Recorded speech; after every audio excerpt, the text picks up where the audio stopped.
Hey guys, tonight we're heading somewhere a little darker, a little smokier, and, well, extremely illegal by modern standards. Welcome to ancient Rome, not the marble arches and togas you see in textbooks, but the dim, crumbling back streets where a certain kind of business never slept. You're about to walk into the Lupanar of Pompeii, the city's most infamous brothel. And here's the twist. You're not coming in as a curious tourist or some swaggering legionnaire. No. Tonight, you are the newest addition to the brothel's lineup, and spoiler alert, you probably won't survive this. So before you get comfortable, take a moment to like the video and subscribe, but only if you genuinely enjoy what I do here. I mean, no pressure. And hey, let me know in the comments what city you're watching from and what time it is right now.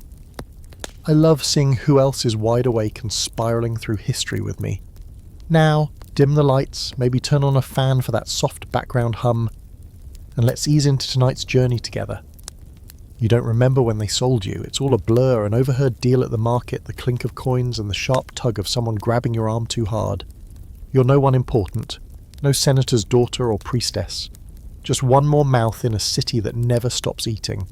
The man who drags you here doesn't speak much, just gestures and shoves, like a handler with livestock.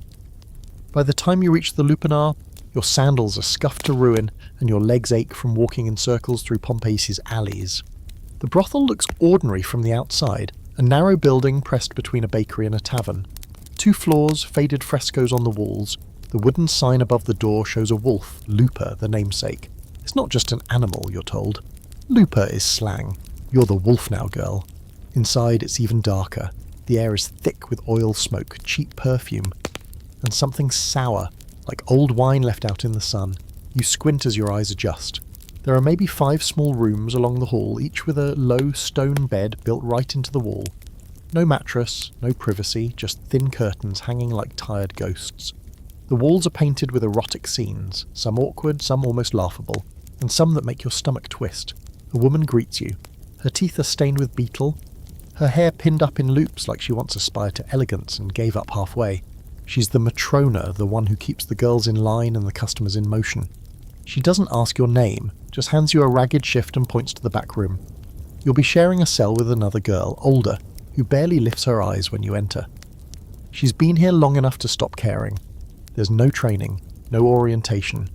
Your body is the product, and everyone assumes you already know how it works. You sit on the stone bed, knees drawn up, and listen to the noises from outside. Street laughter, carts rolling by, men shouting. And then, a knock on the door. You don't answer. The knock gets louder. Someone else, probably the Matrona, pulls back the curtains and shoves a man in. Middle-aged, smells like olives and rust. He gives you a quick glance like he's checking produce. Then he starts undoing his belt. Your heart hammers. You freeze. It's your first night, and this man, whoever he is just another Roman with a few coins and no concern for the new girl's feelings. You think about screaming, but no one here would help you. In fact, they'd probably charge the client extra for the noise. So you go still. You endure. And afterwards, when he leaves and drops a single quadrans, the Roman equivalent of pocket change, you realise this is your life now, at least for a while, as you lie there, still numb. A flicker of conversation drifts from the hall. Another girl is joking in Latin with a regular. She calls him Mars and herself Venus, but the laugh is forced. You wonder if that's how you'll sound in a week. The Matrona passes by and tosses you a sponge soaked in water and wine. "Clean up," she says. "You've got 2 more before the hour's up." That's the moment you really feel it. The shift. You are no longer a person, not in the Roman sense. You're property, a function. A service listed quietly in the city's unwritten economy. The Lupanar doesn't close, even during festivals, even when Mount Vesuvius coughs smoke into the sky and the ground shakes. The men still come. Later that night you meet a few of the other girls, one used to dance in the forum. Another swears she was once the mistress of a merchant who died at sea.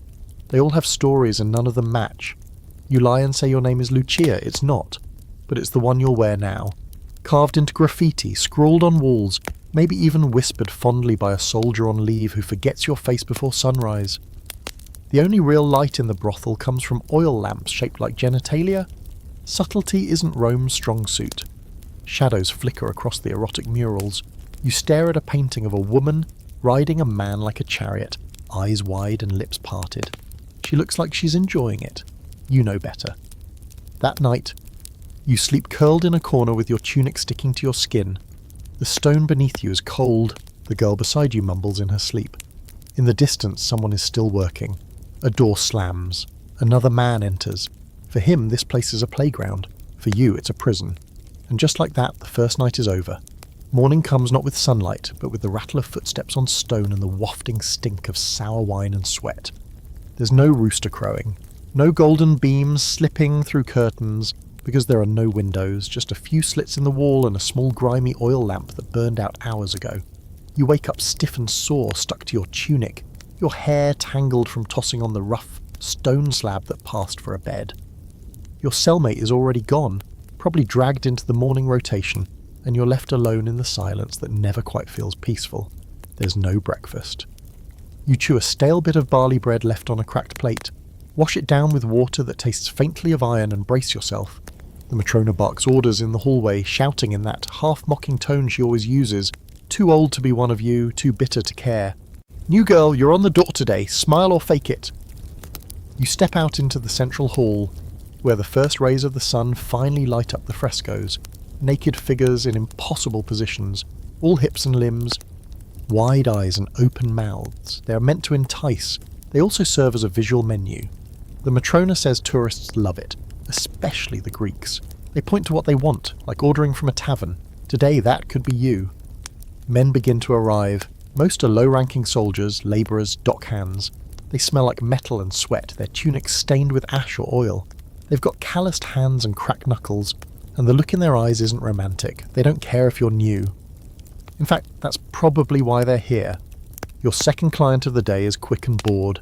He doesn't even remove his sandals, just grunts and shuffles out without a word. You wipe your legs, try not to retch, and peek through the curtain. Outside, the street bustles with vendors yelling and children playing. It's jarring, so normal, so loud, while your world is small and thick with silence and sweat. You sit in the hallway with the other girls between clients. Some have been here for years. One, Claudia, has a laugh like broken pottery and eyes so sharp she can smell a liar from 2 rooms away. You'll get used to it, she says, passing you a chunk of dried fig. The trick is to leave your body behind. Let the men touch a shell, keep the rest hidden. You ask her how long she's been here. She shrugs. Since Augustus still had black hair. Then she smiles like it's a joke. It's not. That afternoon a man with coin arrives. A little cleaner, a little more confident. He asks for the new one, and your stomach clenches. The Matrona sends you up to the second floor. A bit nicer, slightly more space, fewer rats. This is where the higher-paying clients go. That should make you feel special. It doesn't. In the room, he offers you wine before anything else. You accept, not because you're thirsty, but because you're desperate to slow things down. The wine's spiced, thick, and possibly laced with something. Your tongue goes numb after a few sips. The man leans in and starts talking, not about you, of course, but about his wife, his promotions, his horse. You nod, you smile when you're supposed to, and when he reaches for your thigh, you retreat into Claudia's advice. Let the shell do the work. Keep the rest hidden. Afterward, he presses a silver denarius into your palm. It's more than you've ever held. The Matrona snatches it from you before you can blink. House cut, she says, flicking the coin into a wooden box by her belt. You'll get your share. You won't. Or if you do, it'll be in half-rotten bread or a new shift to replace the one that barely covers anything now. The idea that you're working for yourself is a myth here. You're a slave, even if you weren't bought in chains. The walls don't care about your contract. Neither does Rome. Later that evening, one of the girls collapses in the hallway. Fevered, shaking, eyes rolled back, the Matrona curses, calls for a bucket of water, and dumps it on her head. She's fine, she mutters. She's not. You help drag the girl back into her room, her skin burning hot to the touch. Someone whispers it might be febris campana, the Campanian fever, a sickness that sweeps through brothels and baths every few months. Some survive, others just stop showing up to the hall. There's no physician coming. You chew on a sprig of rosemary and smear crushed mint under your nose to mask the stench. Some girls burn incense and mutter protective charms. Claudia rubs ash on her wrists and spits over her shoulder. Keeps the bad gods away, she says. She's only half joking. The day ends with another handful of clients. Your body stops reacting. You stop counting. Somewhere in the mess of hours, you realise you haven't heard your real name in days. No one here uses them.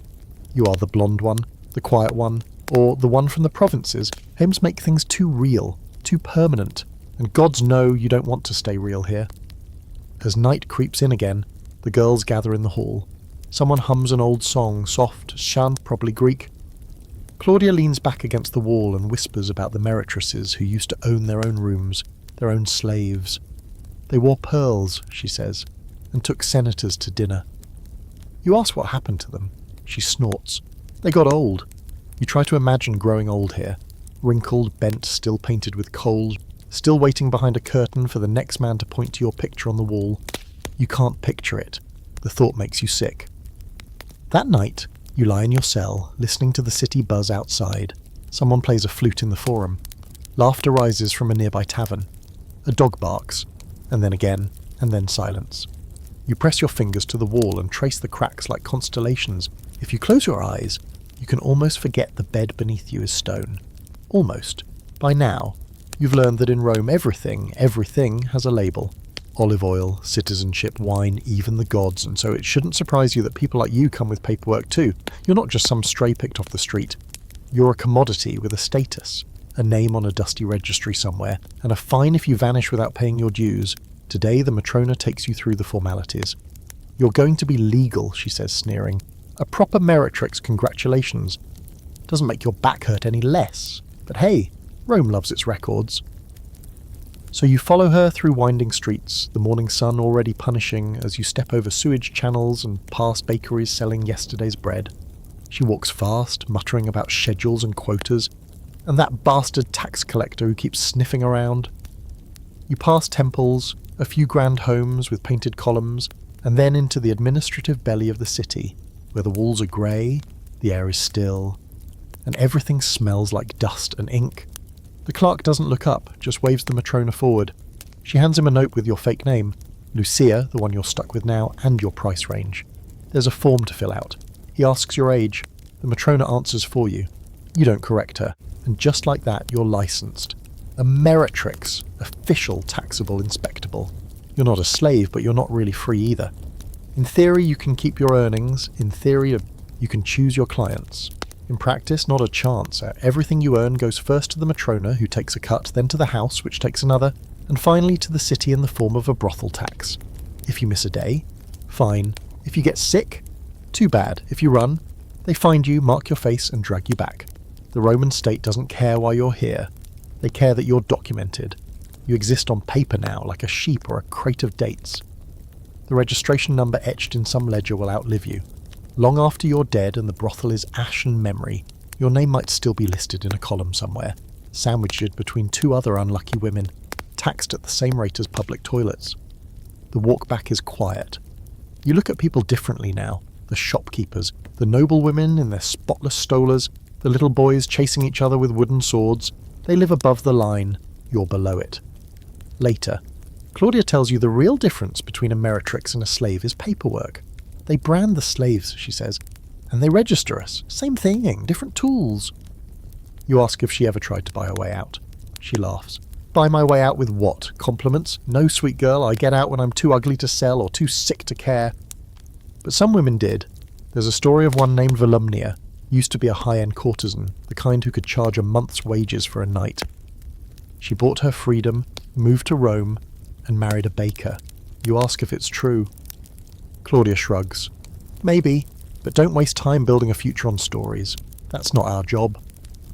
As the day wears on, you start seeing the clients differently. You spot the patterns. The soldiers come in fast and rough, all adrenaline and rank breath. The older merchants talk too much and pay too little. The young ones fumble nervously and sometimes cry when it's over. One even tried to hold your hand. You let him. For a moment, because it felt like a flicker of something you couldn't name. But the worst are the ones who think they're generous. They give you dates, ask about your family, call you darling as they unzip their belts. They look into your eyes, wanting you to pretend they're not the same as the rest. And you do it, because pretending keeps you fed. But afterward, their coins feel colder in your palm than anyone else's. Some of the other girls make jokes to pass the time. They rank clients. They give them nicknames like Two Pumps or Whiskers.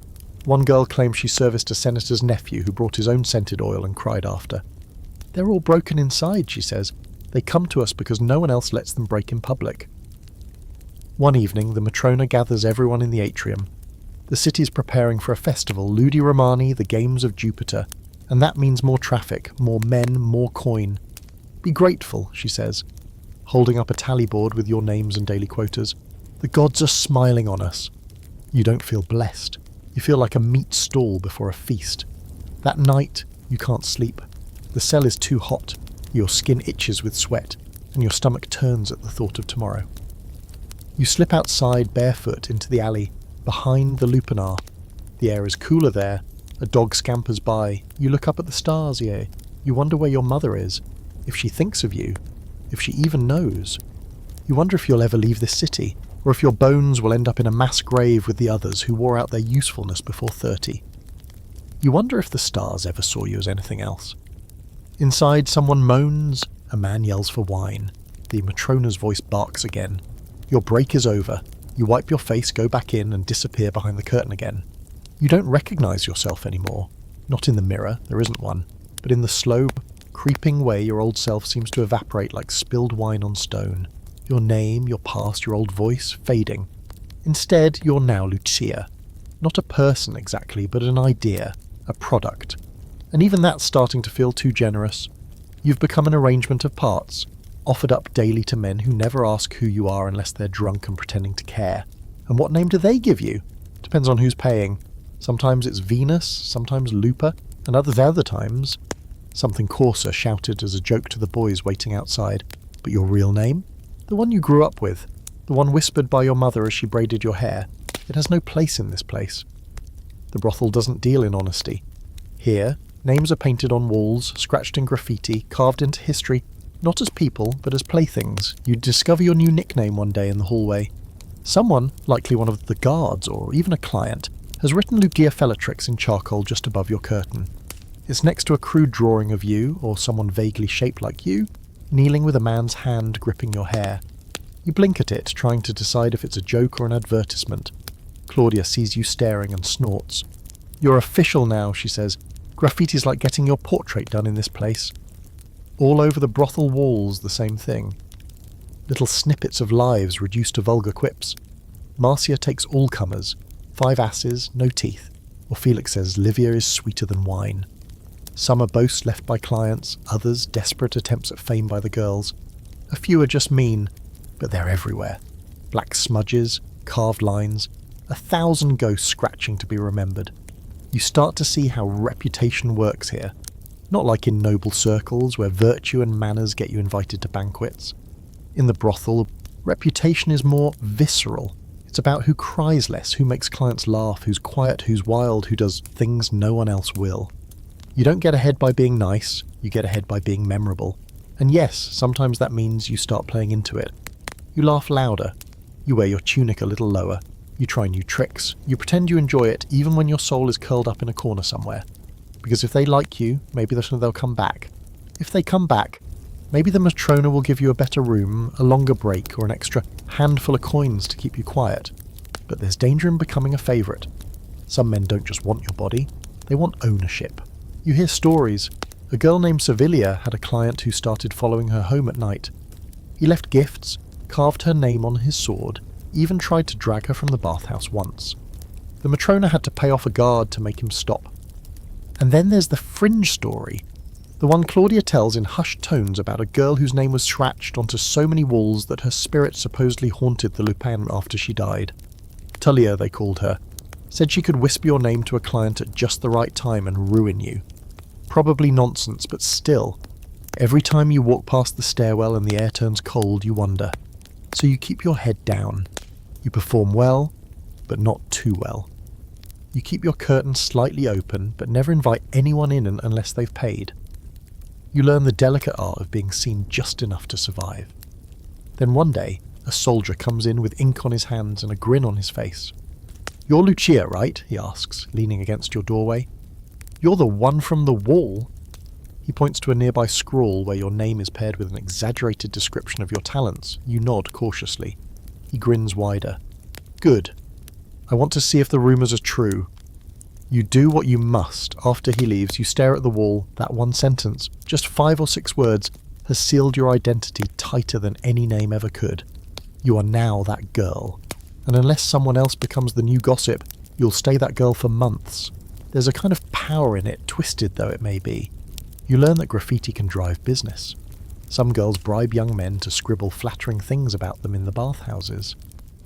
Others invent wild stories about their performances just to get a few more glances. One girl even fakes a love letter from a senator and leaves it on her bed by accident. But power like this is fragile. One nasty comment, one bad encounter, and the whispers start. A single carved insult can destroy weeks of effort. Smells like fish, cries too much, steals coin. Even if it's not true, it lingers. Rome loves spectacle, but it has no patience for scandal unless you're rich enough to enjoy it. You begin to write too, just once, late one night with a bit of charcoal and a shaky hand. On the back of your wall where no one goes, you scrawl your real name, tiny, private, just for you. As if to say, I was here, I mattered once, and maybe one day, centuries from now, someone will find it. Maybe an archaeologist with soft gloves and wide eyes will kneel in front of your hidden name and whisper it out loud, wondering who you were. But for now, the world only knows Lucia. You wake up to voices in the hallway, drunken, slurred, and loud enough to shake the dust from the rafters. Someone's already started drinking, and the sun hasn't even cracked over the rooftops yet. You press your hands to your face and breathe deep. But the air's already thick with smoke from last night's torches and the tang of unwashed bodies. There's no peace in the Lupanar.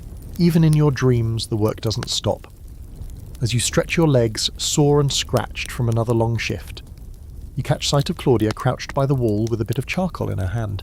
She's adding something, an arrow maybe, or a crude figure with exaggerated parts. You raise a brow and she smirks. "Just correcting history," she says, tapping the wall. "He said I was boring. Now I'm the one who made him cry." You laugh a little. Not because it's funny, but because it's true. In this place the walls speak louder than any of you ever could.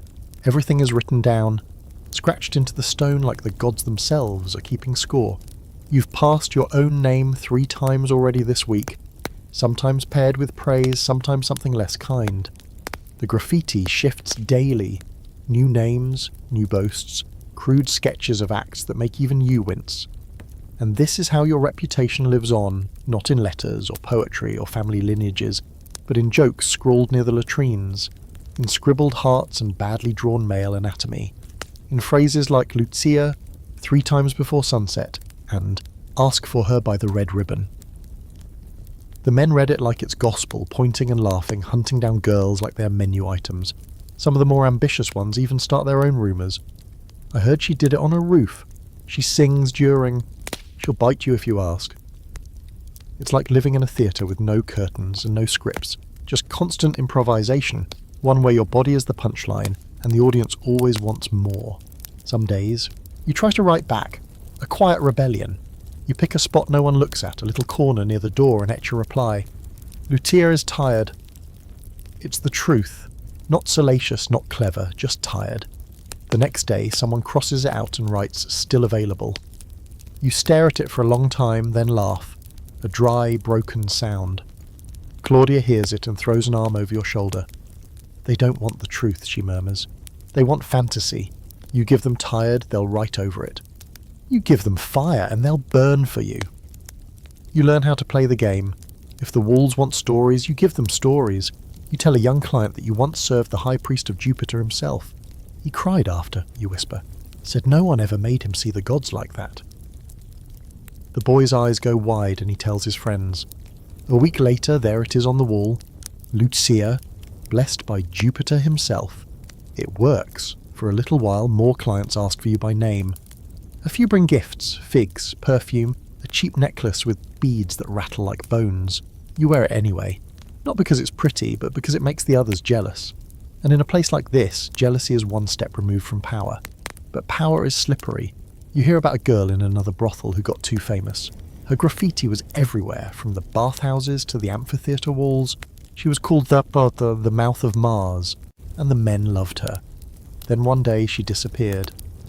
Some say a jealous wife had her taken, others say she ran off with a nobleman and was never seen again. Claudia thinks she was silenced. Too many people knowing your name, she warns, isn't always good.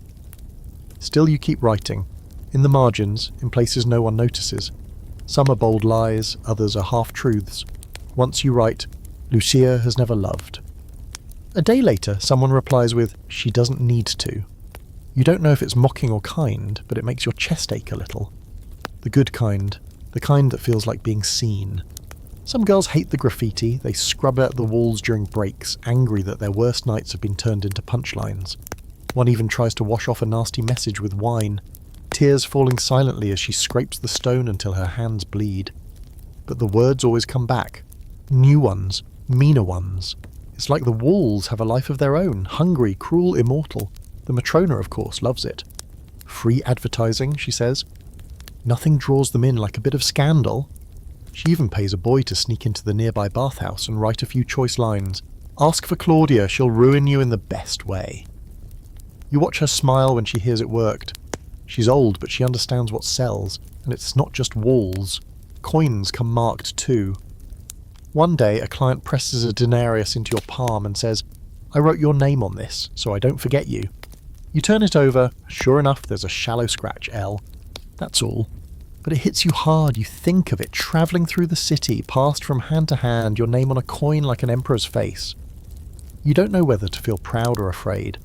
It's easy to forget that outside these walls you're still illegal in some ways. The graffiti is tolerated, but if you write the wrong thing, mock a senator, insult a god, you could be flogged or worse. A girl once scrawled a joke about a magistrate's performance, and within a week she was gone. No one saw her taken, no one ever spoke her name again, so you choose your words carefully. You make yourself funny, sexy, mischievous, never dangerous.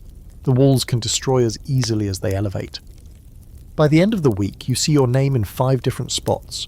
1 is flattering, 2 are crude, 1 is definitely written by you. And one just says Lucia cries sometimes. You stare at it, throat tightening. It's not yours, it's not signed. And it's not wrong, someone saw you. Really saw you. That's rare. You don't erase it, you leave it there. The first time you're told how to dress, you laugh, not out loud. You know better than to let the Matrona hear you. But inside, deep in that tiny flicker of yourself you've been trying to protect. You'd think, given what you do, they wouldn't care what you wear. But they care very much. In fact, Rome insists on it. You don't just work as a meretrix, you advertise. With your hair, your clothes, your scent, and even your shoes. You're a walking signal that tells the world, this is what I am. You don't wear a toga, that's reserved for citizens, for noblemen, and oddly enough for dishonoured women, those on trial or banished from respectable society. They call it the toga muliebris, and it's not flattering. It's meant to shame. But you get the stola meretricia, the working girl's wrap. Thin, clingy, dyed in colours that scream for attention. Reds, oranges, deep yellows, colours no decent Roman matron would ever be caught dead in. You slip it over your head like armour, if armour were made to expose every part of you instead of protect it. The fabric smells faintly of musk and old oil, reused and reworn by countless girls before you. It clings in all the wrong ways, highlights every bruise, every curve. You used to dress in layers, wrapped and modest. Now it's just a whisper of cloth meant more for the eye than for warmth or dignity. And then there's the jewellery. Cheap bangles clack against your wrists, little bells sewn into your hem to announce your presence like some kind of animal in heat. If you're lucky, you might get glass beads or bronze pendants, but nothing real. Real jewellery is for real women, not women like you. The Matrona ties your hair high, tight and harsh. It lifts the face in, she says, yanking until your scalp burns. She adds a smear of rouge across your cheeks and a dab of kohl around your eyes. The effect isn't subtle. It's meant to exaggerate, to create a version of you that no longer looks like someone's daughter, sister, friend. You become something ornamental, like a statue in a temple no one prays at. Some of the girls take pride in it. One, named Diona, struts through the hall like a parade float, hips swinging, anklets jangling. She paints her lips with crushed berries and weaves ribbons into her hair. Men love the performance, she purrs. If you play the part well enough, they don't care what's underneath. She's not wrong. The better you look, the more they pay. Even if you feel like a fraud, especially if you feel like a fraud. But the outfit comes with risk. Walking through the streets in your stola means every eye lands on you. Not with respect, with hunger, with mockery, with entitlement. Even when you're off duty, fetching wine or running errands for the Matrona, men shout things, boys throw pebbles. Older women pull their children close. You're not a person, you're a warning, a lesson. One afternoon you pass a group of senators' wives near the forum. Their hair is piled in perfect coils, their stolas white and unwrinkled. One of them looks at you like you're something scraped from the bottom of her sandal. You stare back just for a second, and for a heartbeat you wonder, what if you'd been born behind one of those marble walls instead of outside them? Would your voice sound like hers? Would your hand be soft? But the Matrona pulls you along before the thought can settle. Don't linger, she hisses. They can't save you, and they won't. At night, you try to remove the makeup, but the kohl never comes off completely. It clings to your lashes, smudges beneath your eyes, makes you look like you haven't slept in a century, which, to be fair, feels about right. You wash your stola in the same basin where you bathe, scrubbing the stains with ash and lye. The water runs pink. You don't ask whose it is. There's an ongoing joke among the girls that if you strip everyone naked and stand them in a line, you'd still be able to tell who's a meretrix. Not by the bruises or the posture, by the tan lines. The clothing cuts differently. The sun marks you differently, like the gods themselves want to make sure everyone knows. Claudia says that in the early Republic, prostitutes weren't required to dress a certain way. They blended in. But that changed fast. Rome likes order, and it especially likes knowing who's respectable and who isn't, so they made rules. Clothes became boundaries. If you wore the wrong fabric, the wrong colour, the wrong pins in your hair, you could be arrested, or worse, mistaken for someone who mattered. You once asked what would happen if you dressed like a lady. Claudia just looked at you and said, you'd be stripped in the street, publicly. They'd call it a mistake, but it wouldn't be, so you stop asking. Instead, you play your part. You sway your hips when you walk, let the beads clink softly with each step. You bite your lip just enough to draw eyes. You stand in the doorway with your shoulders tilted, your chin lifted, like you're inviting everyone and no one all at once. Some nights you catch a glimpse of yourself reflected in a polished amphora and wonder who she is. She looks like someone who knows what she's doing. But when you lie down, when the stola is peeled away and your face is scrubbed raw, the performance ends. You're just skin and bone and exhaustion. You curl up on the stone slab, arms wrapped around your knees, and pretend you're somewhere else, somewhere warmer, softer, somewhere you can wear linen that doesn't scream. And in that dream, no one looks at you like you're a thing. You learn early that nothing is free in Rome. Not air, not safety, and certainly not your time. So when the Matrona starts talking about taxes, you're not even surprised. You think this is all wine and coins? She scoffs. You think the gods pay for oil and plaster and clean water? No, you do. Every moan, every bruise, every drop of sweat on this floor is taxed. She says it like it's obvious. And maybe it is, in a city that keeps track of everything with ledgers thicker than temple walls. You're not just a body anymore. You're an economic unit, part of Rome's great machinery. A working girl is revenue, and Rome wants its share. So you're taken again, this time to the local tax official. He sits behind a stone desk in a cramped, windowless office near the forum, with ink stains on his fingers and no expression on his face. The Matrona hands him a list. It's not even subtle, just names, prices, services. Yours is third from the top. Lucia, 2 asses per visit, 8 per day, projected. She may as well have chiselled it in stone. The official makes a noise in his throat, scribbles something and hands over a stamped document. You are now entered in the Aerarium, Rome's central treasury. That little mark on your name, it means you're being taxed like a craftsman. Like a baker, a smith, a weaver. Except they don't get bruised for their work. Your tax is daily, not monthly. The city assumes you're earning every single day. If you're sick, still taxed. If you're bleeding, still taxed. If you fall in love and try to run away with some sweet-talking client who promises to save you, the city will slap a fine on your absence and add interest while you're gone. The Matrona says there's even a penalty if your clients report bad service. Customer satisfaction, Roman edition. Some of the older girls joke about it. Should have been a gladiator, Claudia mutters. At least they get cheered when they bleed. She's not wrong. You watch as one of the younger girls hands over her earnings from the day, 5 asses, and gets 2 back after the house cut and taxes. The rest vanishes into the pockets of officials and the Matrona's private stash. You ask where it all goes. Claudia shrugs. Into marble columns and cheap statues of men with their arms raised like they invented fire. You paid for a bathhouse last week. Hope it's warm. But some things make it worth watching. On market days, a small portion of your tax goes to the congiarium, grain or olive oil distributed to citizens. That means technically you're feeding the poor, not that they'd thank you if they knew. One of the house slaves spits every time he passes you. My brother works for the Bakers Guild, he says. He gets taxed less than you, and he still sleeps in a bed. The city sends a collector every week to tally and threaten.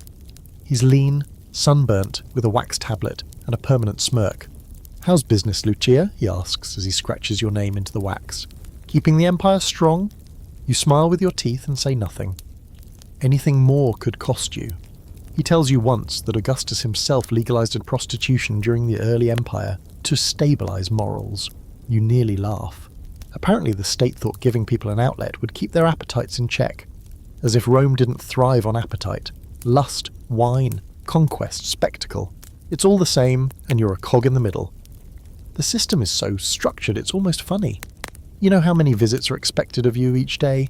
You know your price, your rank, your permitted hours of rest. You even know what paperwork needs to be filed if you want to change brothels. Not that the Matrona would ever let you. She paid for you after all. You're not a person to her, you're a walking investment. And yet there's a strange irony in it all. In a society obsessed with hierarchy, registration gives you a bizarre legitimacy. You're not hiding, you're not breaking the law. In fact, you are the law. Etched into stone, taxed, counted, weighed.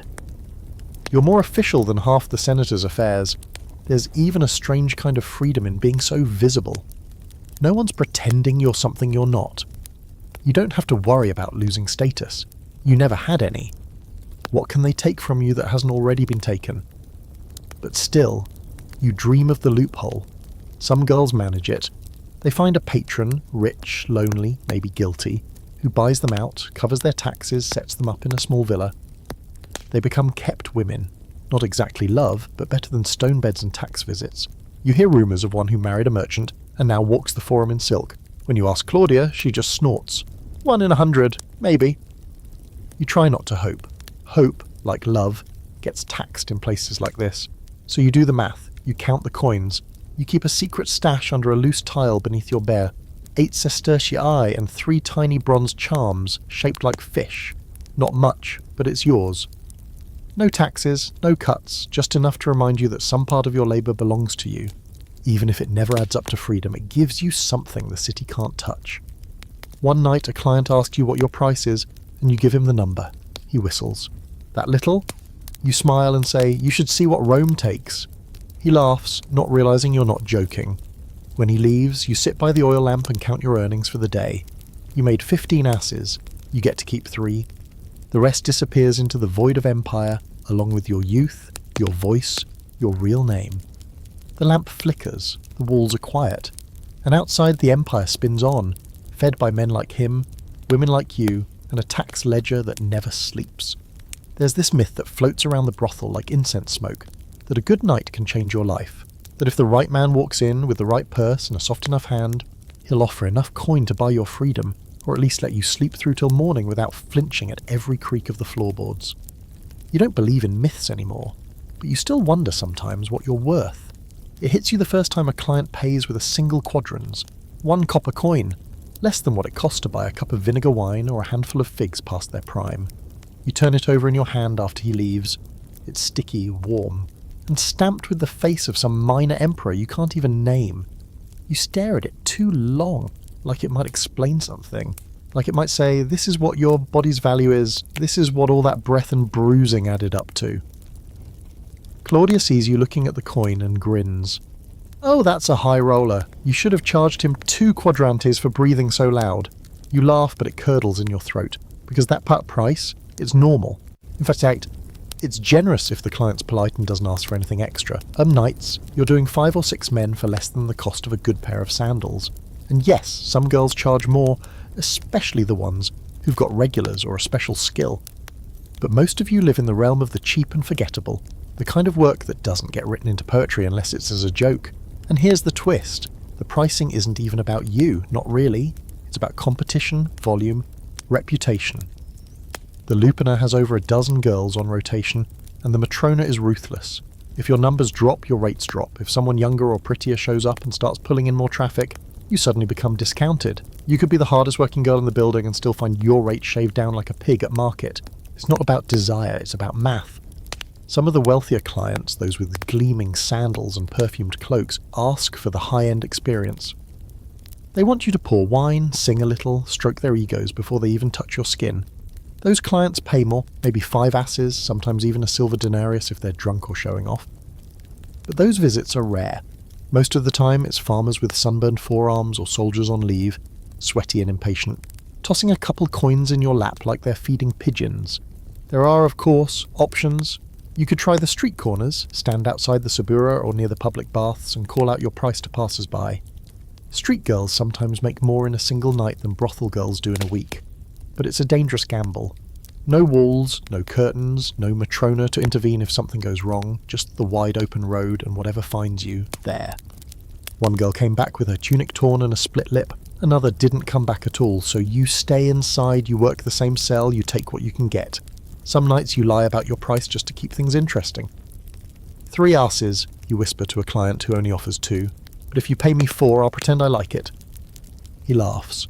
He pays the 4. You don't pretend. The funny part is, you start to see yourself as a commodity too. You're constantly estimating your own worth, based on how many clients you've had, how sore your thighs are, how much coin you've stashed beneath that cracked tile. You start to think in numbers. You stop asking yourself if a client is kind or cruel. You ask how many asses he's got in his pouch and how fast you can be done with him. But there's always someone new to undercut you. A fresh girl arrives one morning, maybe 16, still soft around the eyes. And suddenly the regulars are lined up outside her cell. She's cheap, she's quiet, she still flinches like it's her first day, and that excites them. You see your coin count drop by half that week. Claudia watches you stew and pats your arm. Don't worry, they always get tired of the shiny ones. Give her a month. She's right, they always do. The city chews through women like dates at a feast, sweet for a second, gone before the main course arrives. One evening, you get a client who doesn't ask your price. He just looks at you for a long time, then leaves 5 asses on the floor before he even touches you. He's not rough. He doesn't talk much. When it's over, he asks your name, your real one. You hesitate, then you lie. Of course you lie. After he leaves, you don't even move to pick up the coins right away. You just sit there, letting your breath slow, and for a few minutes you let yourself imagine what it would feel like to be expensive, not just in coin, but in worth. To walk down the street and have people lower their voices. To be the kind of woman no one could afford. But you're not. You're here, in this cell, counting copper. The Matrona drops by to collect her share. She doesn't even look at your face, just scoops up the coins and nods. A nice work, Lucia. Keep pulling in like this, and maybe I'll let you keep the tip next time. You nod. You smile. You say, of course. Because what else do you say when you've just sold your body for less than the price of a roast chicken? That night, you mark your new total under the tile, 28 asses saved. You're not sure what the goal is anymore. Freedom? A better room? A burial spot that isn't shared with 6 other forgotten girls? Or maybe it's just a number, something to count, something that proves you existed. The walls of your cell don't breathe, they're stone damp, and pitted like the skin of a dried fig. You wake to their chill every morning and you fall asleep pressed against them each night. The carved grooves and flaking lime your only constants. You've stopped calling it a room. It's a cella meretricia, a whore's cell, and the name fits like a bruise. Not quite a prison, but not far off. It's smaller than a storage closet in a nobleman's house. Just wide enough for the stone bed that juts out from the wall and a bucket you try to ignore unless you absolutely have to use it. The bed, if you can call it that, isn't soft. There's no mattress, no cushion, no linens unless you count the stained rag someone left behind a week ago. It's just bare stone, worn smooth by time and skin, shaped by 1,000 bodies that came before yours. You've learned to lie in just the right curve so your spine doesn't scream after 10 minutes. Some of the other girls keep straw mats or folded tunics to pad their bones, but even those grow mouldy in the humidity. You'd ask the Matrona for one, but she'd just laugh and say, buy it yourself if you're earning. There's no door, only a heavy curtain that offers all the privacy of a whisper in a storm. Some curtains are silk, some are linen, some are just old blankets restitched into usefulness. Yours is striped, red and ochre, probably cut from a temple robe years ago. You pull it shut before clients enter, but it doesn't do much. Voices carry, grunts echo, and sometimes, if a man's loud enough or a girl is screaming, pleasure or pain, you hear everything. It sinks into the walls, into your bones. The Lupanar itself is shaped like a fish hook, narrow and winding.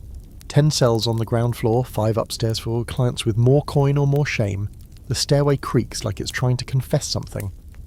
The halls are lit by oil lamps shaped like genitalia. Charming if you're drunk, which most clients are. Every few feet the walls are decorated with frescoes.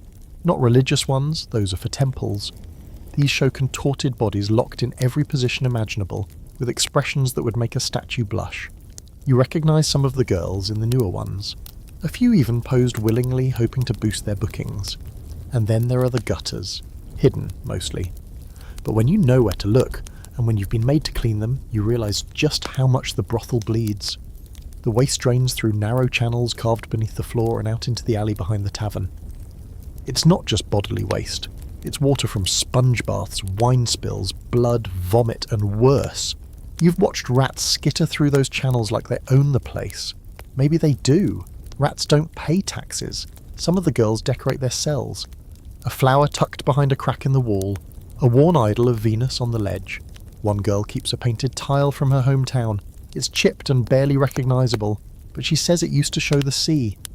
You have nothing of your own except a shard of pottery you once found near the latrines. You scratched a line into it every day for a month until it broke. It didn't matter. You'd already lost count. There are whispers of a secret passage under the brothel. A collapsed tunnel, some say, that leads to a buried shrine or maybe a forgotten escape route. It's probably just a myth, like so many of the half-truths that keep the girls half sane. But Claudia once swore she saw a crack in the wall near the back stairs where cold air leaked in, like the breath of the underworld itself. If I ever vanish, she told you, don't look for me, just listen for the wind. And there's something else. Something that gets under your skin more than the cold or the rats, or the stink of oil and sweat. It's the way the space feels watched. Not by clients, not by the Matrona, but by time itself. Every cell feels crowded even when you're alone, like the ghosts of other girls are sitting on the edge of your bed waiting their turn. You sometimes catch yourself murmuring sorry under your breath as you lie down, as though borrowing their space without permission.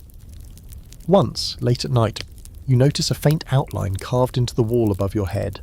It's hard to see, worn down by candle smoke and damp, but you can just make it out. A name, probably, etched there in tiny Roman script. Not Lucia, not anyone you've heard of, just a forgotten girl from a time before yours. You run your fingers over the faded letters and feel a strange, hollow solidarity. She was here, she slept here, she endured. The architecture of the brothel is built not for comfort, but efficiency. The rooms are small, so more clients can come through faster. The beds are stone, so they never need replacing. The walls are plaster because it's cheap and easy to paint over when someone dies, and they do sometimes, quietly. A girl who slips away in her sleep from fever, or bleeds out after a miscarriage. They're wrapped and carried out before dawn, replaced by noon. No monuments, no graves. Their names are sometimes wiped from the walls. You wonder if that will be you someday. But for now, you light your oil lamp and sit beside the stone bed. The flame flickers, throwing shadows across the grotesque fresco opposite your curtain. 2 figures entwined in something you've never tried and hope never to. You turn your head. You look at the wall beside you instead, the empty wall, the one you haven't written on. Yet. You press your finger to the stone and trace a line, then another, until it starts to look like something. A symbol, a letter, a mark that says you were here too, not a name. Not a price, just a scratch in the wall. Yours. You learn the rhythm of the day not by clocks or sundials, but by footsteps. The shuffle of boots at the entrance, the slow, greasy slide of the curtain, the weight on the bed, the clink of a coin on the floor. Morning begins with the drunk and desperate, men who never made it home the night before. Midday brings the working class, the ones who've slipped away from their stalls or their smithies for a quick escape before heading back to wives who ask too many questions. Evening, though, that's when things turn theatrical.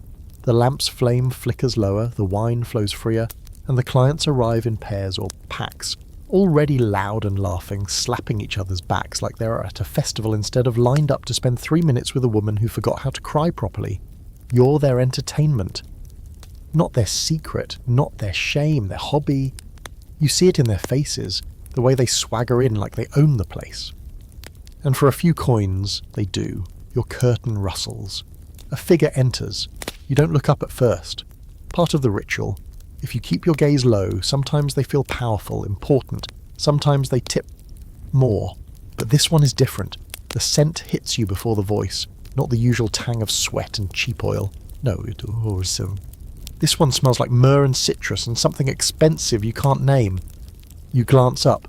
He's young, dressed in a pale tunic that hasn't seen a stain in weeks, and his fingers are ink-stained, not dirt-stained. A scribe or a scholar. He says your name like it's something he rehearsed. Lucia, right? You nod. He smiles too long. They say you're quiet. The quiet ones are their own category. Some clients don't want moans or banter. They want you still, docile, compliant. You learn to read the cues fast. How they hold their belt, how they stand, whether they touch you like a vase or a tool. This one's eyes flicker around the room, taking in the frescoes, the curtain, the faint scratch marks on the wall. He fidgets. He talks first. They do that sometimes, the educated ones. He asks if the fresco across from you is meant to be symbolic. You don't answer. Not because you don't understand, but because it's safer not to speak until they ask you to. He seems to enjoy the silence, which tells you everything you need to know. He's gentle, or at least slower. Talks the whole time. Not to you, really. To himself. About politics. About his patron. About how women in the capital are too sharp-tongued and soft-handed. You're the opposite, apparently. Gritty, he says, running a hand down your arm. Real. You wonder if he thinks that's a compliment. Afterward, he leaves 5 aces, more than necessary. He tucks them under the edge of your tunic like he's giving you a secret. You want to throw them back at him. But you don't. You thank him. Of course you thank him. That's part of the role. And then, before he steps through the curtain, he says, "You should smile more." You lie back on the stone slab and stare at the ceiling. The lamp's flicker makes the fresco shadows dance, and for a moment the bodies painted on the walls look like they're breathing, laughing, mocking. You know every mural by now. There's one of a man and woman mid-embrace, her legs over his shoulders. Another of 2 men, clearly drunk, one holding a lyre and nothing else. They are meant to arouse, to suggest that this place is fun, that pleasure lives here, but pleasure's a ghost that never pays rent. Another man enters an hour later. This one smells like smoke and bread. A baker, maybe. He doesn't talk at all, just grunts and finishes before you even realise it started. Leaves 1 coin. You almost miss it. It's wedged between 2 cracks in the floor. You fish it out with your fingernail like you're picking at your own teeth. You wash between clients with a sponge and a little wine. Cheap sour stuff that stings your thighs if you're already raw. You pat yourself dry with a rag that used to be white. There's a basin in the corner, but the water's never clean. You don't complain. There are girls who've worked with less. Sometimes the soldiers come in full armour. Not to impress you, but because they don't bother to undress. You get tossed around like a sack of grain, your shoulder pressed against the stone wall, cheek to the plaster while they grunt behind you. They don't even bother pretending it's mutual. You're a hole, a placeholder for the woman they can't afford or the one who said no. Once, a legionary with a scar across his nose asked you to call him hero. You do 3 times, he pays double, you hate that he's your highest tipper. Not all clients are cruel, some are just tired, lonely. One tells you about his mother's death, another about his failed crops. You become a confessional, the kind of woman they can unload everything onto without consequence. They tell you their secrets with one hand around your waist and the other gripping your hair. You nod, you listen, and you forget the words as soon as they leave. It's safer that way. And then there are the ones who think they're doing you a favour. Who talk to you like you should be grateful? If you were mine, one says, running his thumb along your jaw, I'd take you away from all this. You want to laugh in his face. You want to tell him how many girls believed that line and ended up pregnant, abandoned, or worse. But you smile instead, because the Matrona is always watching, and because rent isn't paid in bitterness. At the end of the day, you sit in your cell and count the coins. 12 asses, 4 kept. You drop them into your stash beneath the tile and press your head against the wall. The rhythm continues. Curtain opens, man enters, coin drops. You don't know how long it's been since you had a night off. But if a night ever came without footsteps, without coin, without breath hot against your neck, you're not sure you'd know what to do. Maybe you'd still lie down, maybe you'd still keep the curtain cracked, just in case. There's a war happening in the air around you, not swords and shields, but smells. An olfactory battlefield. where every breath carries a reminder of what you've endured or what's still waiting just outside the curtain. Some girls dab themselves with perfume between clients, desperately trying to mask the sour tang of sweat, wine, and bodily fluids. Others lean into it, claiming the scent of labour as part of the allure.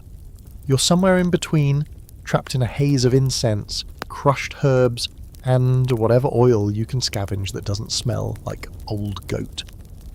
You used to like certain smells, basil, fig, wood smoke.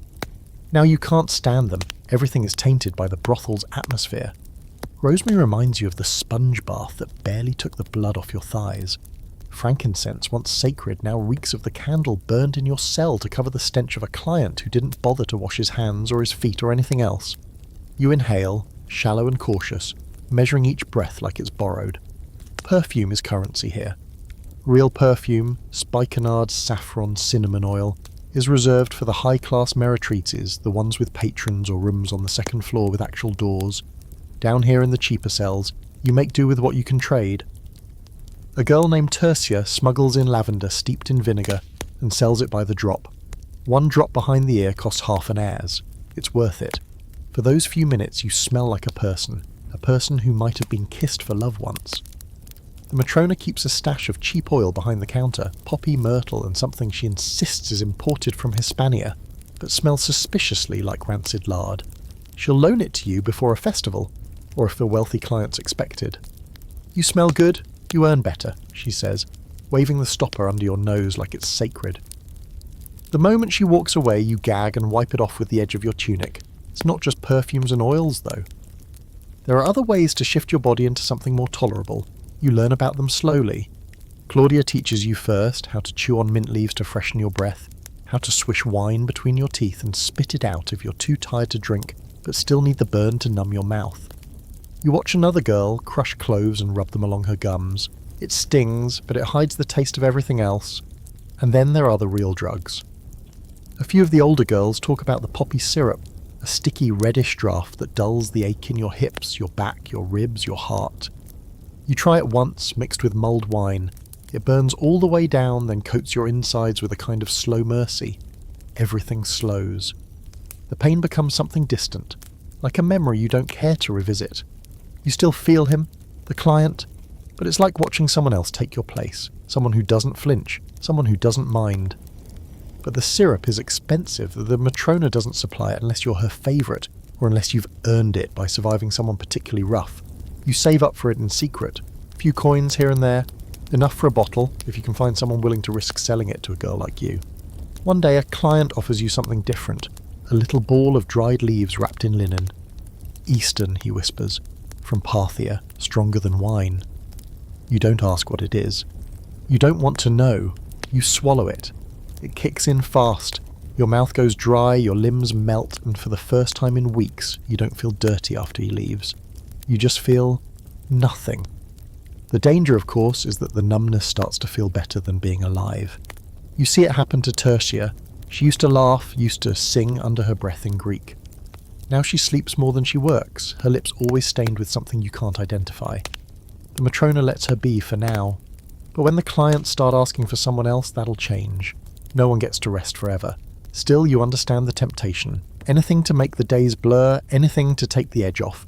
You've tried herbs to delay your bleeding, juniper, rue, sometimes even pennyroyal if someone can sneak it in. None of it works reliably. You've given up trying to control your body. Now you just focus on surviving it. The Matrona starts selling rosewater on the side. It's diluted. Barely more than perfumed water, but it smells better than anything else you've got. You splash it on your wrist before each client. They never notice. It's not for them. It's for you. A tiny moment of control, a trick to convince yourself that you're still human under the grime. You remember the first time you wore real perfume. Not here, not in this life, long ago, maybe when you were 12 at a festival in your village. Your mother rubbed crushed violets behind your ears. You felt like a princess, a holy offering. Men smiled at you like you were the sun. Now, when men smile at you, it's a warning. There's a fringe theory one of the girls believes, that certain oils make you more alluring, that if you rub your neck with cinnamon bark and thyme, men fall harder, faster. She learned it from an Egyptian priestess, she says. The other girls laugh, but she swears by it. Claims she had a senator return 3 nights in a row because of that smell.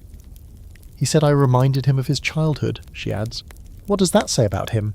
You wonder what memories you trigger. You hope none. Some clients bring their own oils, their own scented candles, like they're trying to convince themselves the brothel is a villa, and you're a mistress, not a necessity. One brought saffron oil once, the real kind. It clung to your skin for days, you loved it, and you hated it, because you kept catching the scent long after he was gone, and it made you remember everything you were trying to forget. The nose doesn't forget, the body doesn't either. So you keep your tricks. You burn mint leaves in a clay bowl, you wear that rose water, you chew fennel between clients and rub violet paste under your arms. It doesn't make you cleaner, it doesn't make them gentler, but it makes you feel less like an object someone forgot to rinse. And when the curtain draws open again, when another man steps inside smelling like fish or smoke or whatever rotting thing he's dragged from the docks, you breathe in your own scent first, what little you have left, and brace yourself. You're not in control, but for a few seconds, your body belongs to you. Mornings are the hardest. Not because of the work, you're used to that now, but because of what comes after. The way your body aches in new, imaginative ways, the way your thighs stick together when you shift, the dull, pressing throb in your lower back, your knees, your wrists. You move like someone twice your age, every joint sending messages that say, this wasn't supposed to be your life. But there's no time for pity. There's always something to clean. The Matrona doesn't believe in rest. You think the Temple of Jupiter closes because the priests are tired, she barks, smacking a broom handle against the stone floor. Get up, sweep, scrub, smile. You're not just a worker, you're also the janitor, laundress, nurse, and when someone vomits near the entrance, a sanitation crew. If a client bleeds on the stone bed, you clean it. If one leaves behind a mess that looks suspiciously like the insides of a sea snail, you clean that too. It's not even considered unusual. The brothel never sleeps, and so neither do you. You start your mornings with the ritual sponge bath. Not because it makes you feel clean, it doesn't, but because it resets your mask. You fill the basin with tepid water. Mix in some stale wine if you're lucky, and scrub the parts of yourself that have grown numb to touch. You don't look down while you do it. You just move your hands like you're polishing someone else's skin. You're always sore, inside and out. The stone bed leaves your back stiff and your muscles throb from hours of posturing, bending, climbing, straddling. There's no instruction manual for this work, but there is a learning curve. You've figured out how to angle your hips so it hurts less. How to tense your jaw when a client leans in too close. How to fake a noise that sounds convincing enough to make them finish faster. Every trick is survival. Sometimes you bleed after. Not from your moon cycle, though that comes too whether you want it to or not, but from inside. Small tears. You dab at them with the old linen, press honey into the wounds if Claudia can spare any. The Matrona doesn't care as long as you don't stain the bed. Keep the curtains open, she says. Air them out. No one wants to pay for mould. You don't cry anymore, not for the pain, not even when your body feels like a bruised piece of fruit.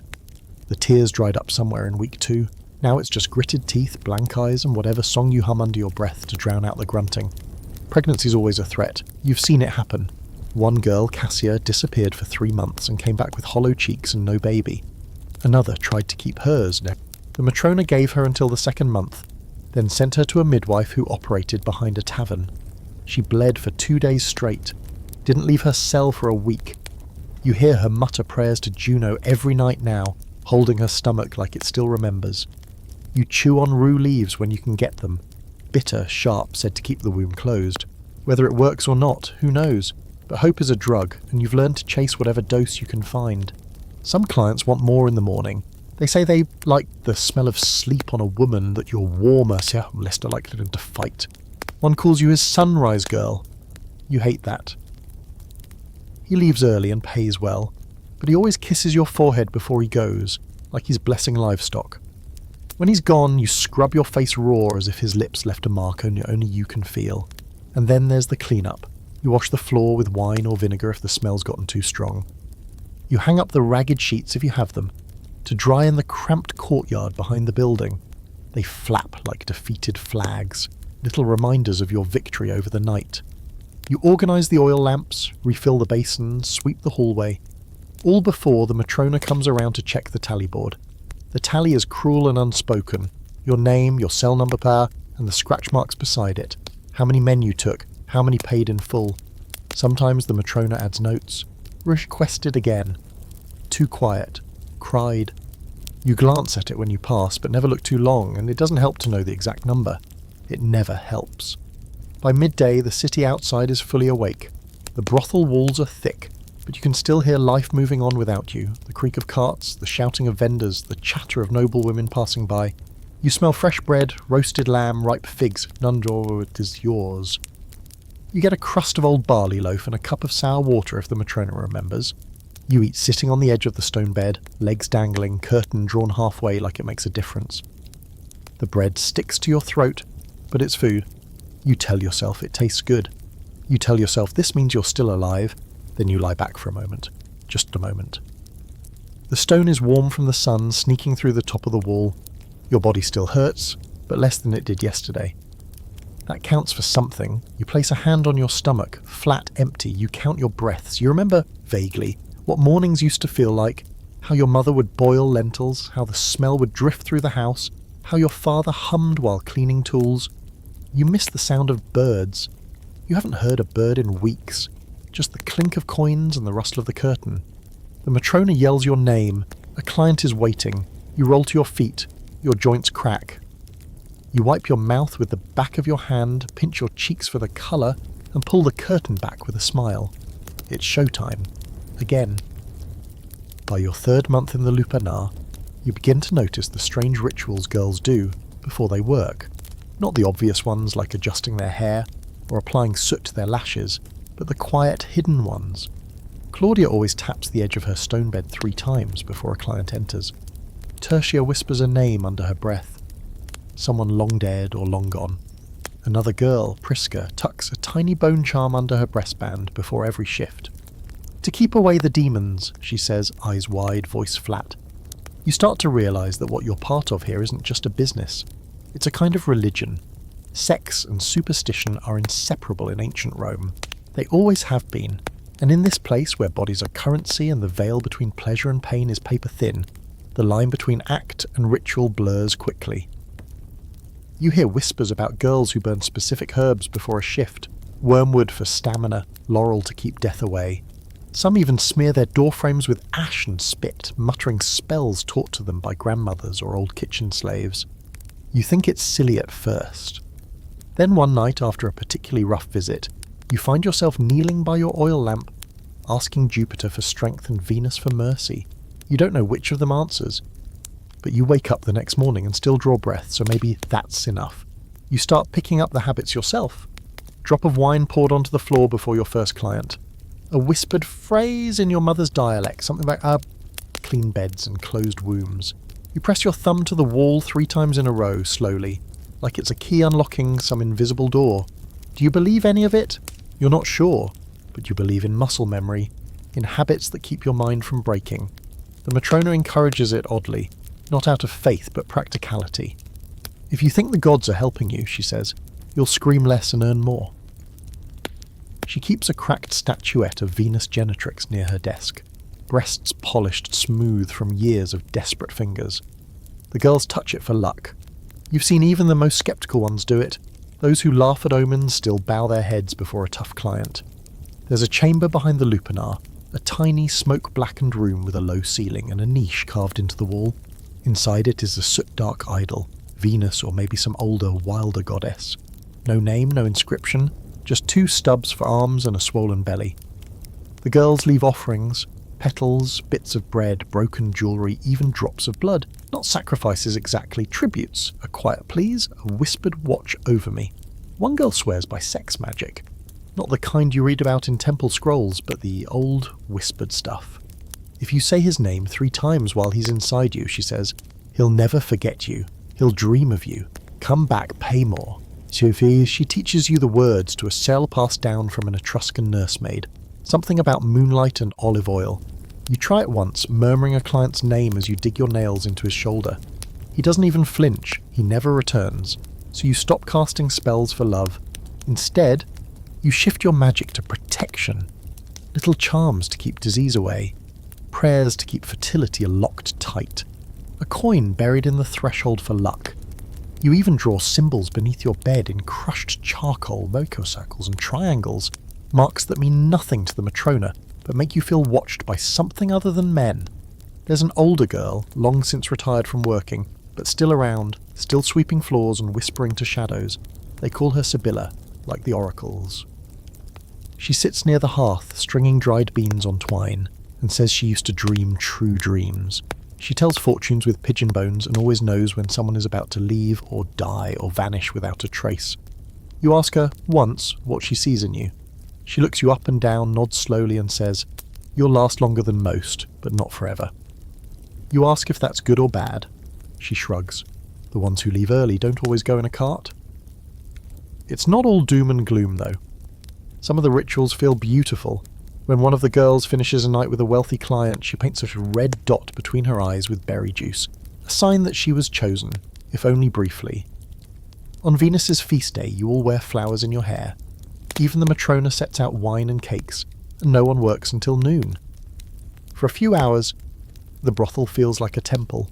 You dance, you laugh, you pretend the coins on the floor are offerings, not payment, but it never lasts. The gods, if they're watching, don't linger here long. The magic fades quickly. By sundown, you're back behind the curtain, counting breaths and hoping your charms hold. You keep a small pouch hidden beneath your shift now, tied close to your waist. Inside are your tiny protections. A bit of iron, a scrap of blue cloth, a shard of glass you're convinced glows slightly in the dark. No one touches it, not even the Matrona. She thinks it's just your monthly rags. You let her think that. Let everyone think that. Because even if the pouch holds nothing more than old junk, it feels like armour. You still whisper the words when you light your lamp. You still tap your bed 3 times before lying down. You still press your lips to the cold wall when the clients are loud and cruel, murmuring nonsense syllables in a language no one else remembers. They're not prayers anymore, not really. They're survival spells. The magic doesn't save you, but it gives you a rhythm, a ritual, something that is yours alone. And in a world where your body has become everyone else's property, that might be the most sacred thing you have left. It starts with a scream. Not yours, someone else's. One of the newer girls, too fresh to know how loud is too loud. The sound cuts through the hallway like a whip crack, bouncing off the frescoed walls, winding through the stone corridors like smoke. You freeze. Everyone does. Even the Matrona, halfway through her 3rd cup of vinegar wine, turns her head toward the noise and mutters, "Not again." Violence is part of the trade. That's what you were told, expected even. Not every client wants tenderness. Not every man pays for comfort. Some pay for the opposite. For pain, for control, for the feeling of being a god in a world that treats them like mud. And here in the Lupanar there are few limits. Consent is an airy word. Laws, even airier. When a man walks in with money, he walks in with power. How he uses it is his business. You've had your share of those types. The ones who grip too hard, leave bruises you have to hide under perfume and lies. The ones who like to press their thumbs into your throat just to see how long you can hold your breath before your eyes flutter. The ones who ask, "You don't mind a little pain, do you?" and then don't wait for the answer. Some are careful at least. They pay more. They offer you a swig of wine before they begin. But others are animals. The girl screaming now, her name is Livia. She's new, barely old enough to bleed. She arrived 2 weeks ago, bought from a poor family in the countryside who probably thought they were giving her a better life. The Matrona said she was ripe for business. The clients agreed. She hasn't stopped shaking since she arrived. You move toward her cell, but the Matrona blocks you with an outstretched arm. Don't. You'll just make it worse. You want to scream back. How could it be worse? But you don't. Because you know she's right.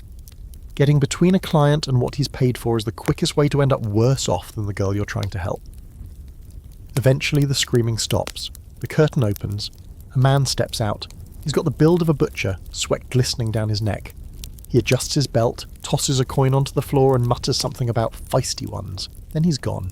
Just another satisfied customer. You stare at the coin he left. It rolls in a lazy circle before settling near your foot. The Matrona picks it up, weighs it in her palm and calls for a basin of water. You help clean Livia up. Her lip is split. There are bruises already forming along her collarbone. Her eyes are vacant, like someone pulled the soul from her body and forgot to return it. You sponge her down gently. She doesn't speak, doesn't blink, just lies there like a broken doll. Claudia finds a bit of salve and rubs it into her shoulder. "He'll be back," you whisper. "Of course he will," Claudia replies. "We didn't stop him." You want to believe there's justice in this city. Rome, after all, prides itself on its laws, scrolls and rules, officials in togas debating honour and dignity. But you've seen how those laws twist. The Lex Julia passed decades ago technically requires meretrices to register. It even outlines punishments for clients who commit excessive cruelty, but those punishments only exist on parchment. In reality, no man gets punished for hurting a girl who was already bought. The Matrona tells you that once a client went too far, strangled a girl until she stopped breathing. When he left, the Matrona dragged the body out back and sent a boy to the market to find a doctor. Not to save her, she was already gone, but to sign a false document saying she'd died of fever. No one asked questions. The client came back a week later, asked for the one with the soft voice, and when told she was gone, shrugged and picked someone else. The law protects property, not people, and you're not a person, you're inventory. Some of the girls have ways of protecting themselves. Priska sharpens the pin in her hair, just in case she needs to stab someone in the thigh mid-thrust. One carries a sliver of glass in her mouth, tucked under her tongue, ready to spit it into a client's eye if things go too far. But those are desperate acts, dangerous ones, because if you injure a client, no matter the reason, the Matrona pays the fine, and she always collects it back with interest. You asked Claudia once if there's ever been a brothel where the girls were safe. She chuckles. You think Rome's unique? Is the same in Corinth, in Alexandria, in Carthage. The buildings are different, the bruises are the same. Still you try. You develop a catalogue of techniques to minimise harm. You learn how to position your body so a client's weight doesn't crush your ribs. How to subtly redirect a hand when it wanders somewhere you can't afford to bruise. How to fake a gasp at just the right time to distract him from getting more violent. It works. Sometimes. Other times, you bleed. After Livia heals, she starts doing something strange. Before each client, she smears her lips with red ochre and paints a line down the centre of her chin. To scare the ghosts, she says. You think she means it literally. She's not the same girl who arrived weeks ago. Her eyes are sharper now, her voice lower. She doesn't cry anymore, just stares. You understand that change. You felt it in yourself. The day you stopped thinking of men as people and started thinking of them as weather, something that happens to you, not with you. That night, a man grabs your arm too hard. You say nothing. You dig your nails into his wrist just long enough to make him let go. He laughs like it's a game. He leaves a bruise. You sleep on your side so it doesn't press against the bed. In the morning, you check on Livia. She's awake, sitting cross-legged on her bed, humming softly. She looks at you and says, "If I live through this, I'll become a priestess, for the goddess who watches girls like us." You nod. Let me know when you find her. Because if that goddess exists, she hasn't been here in a long time.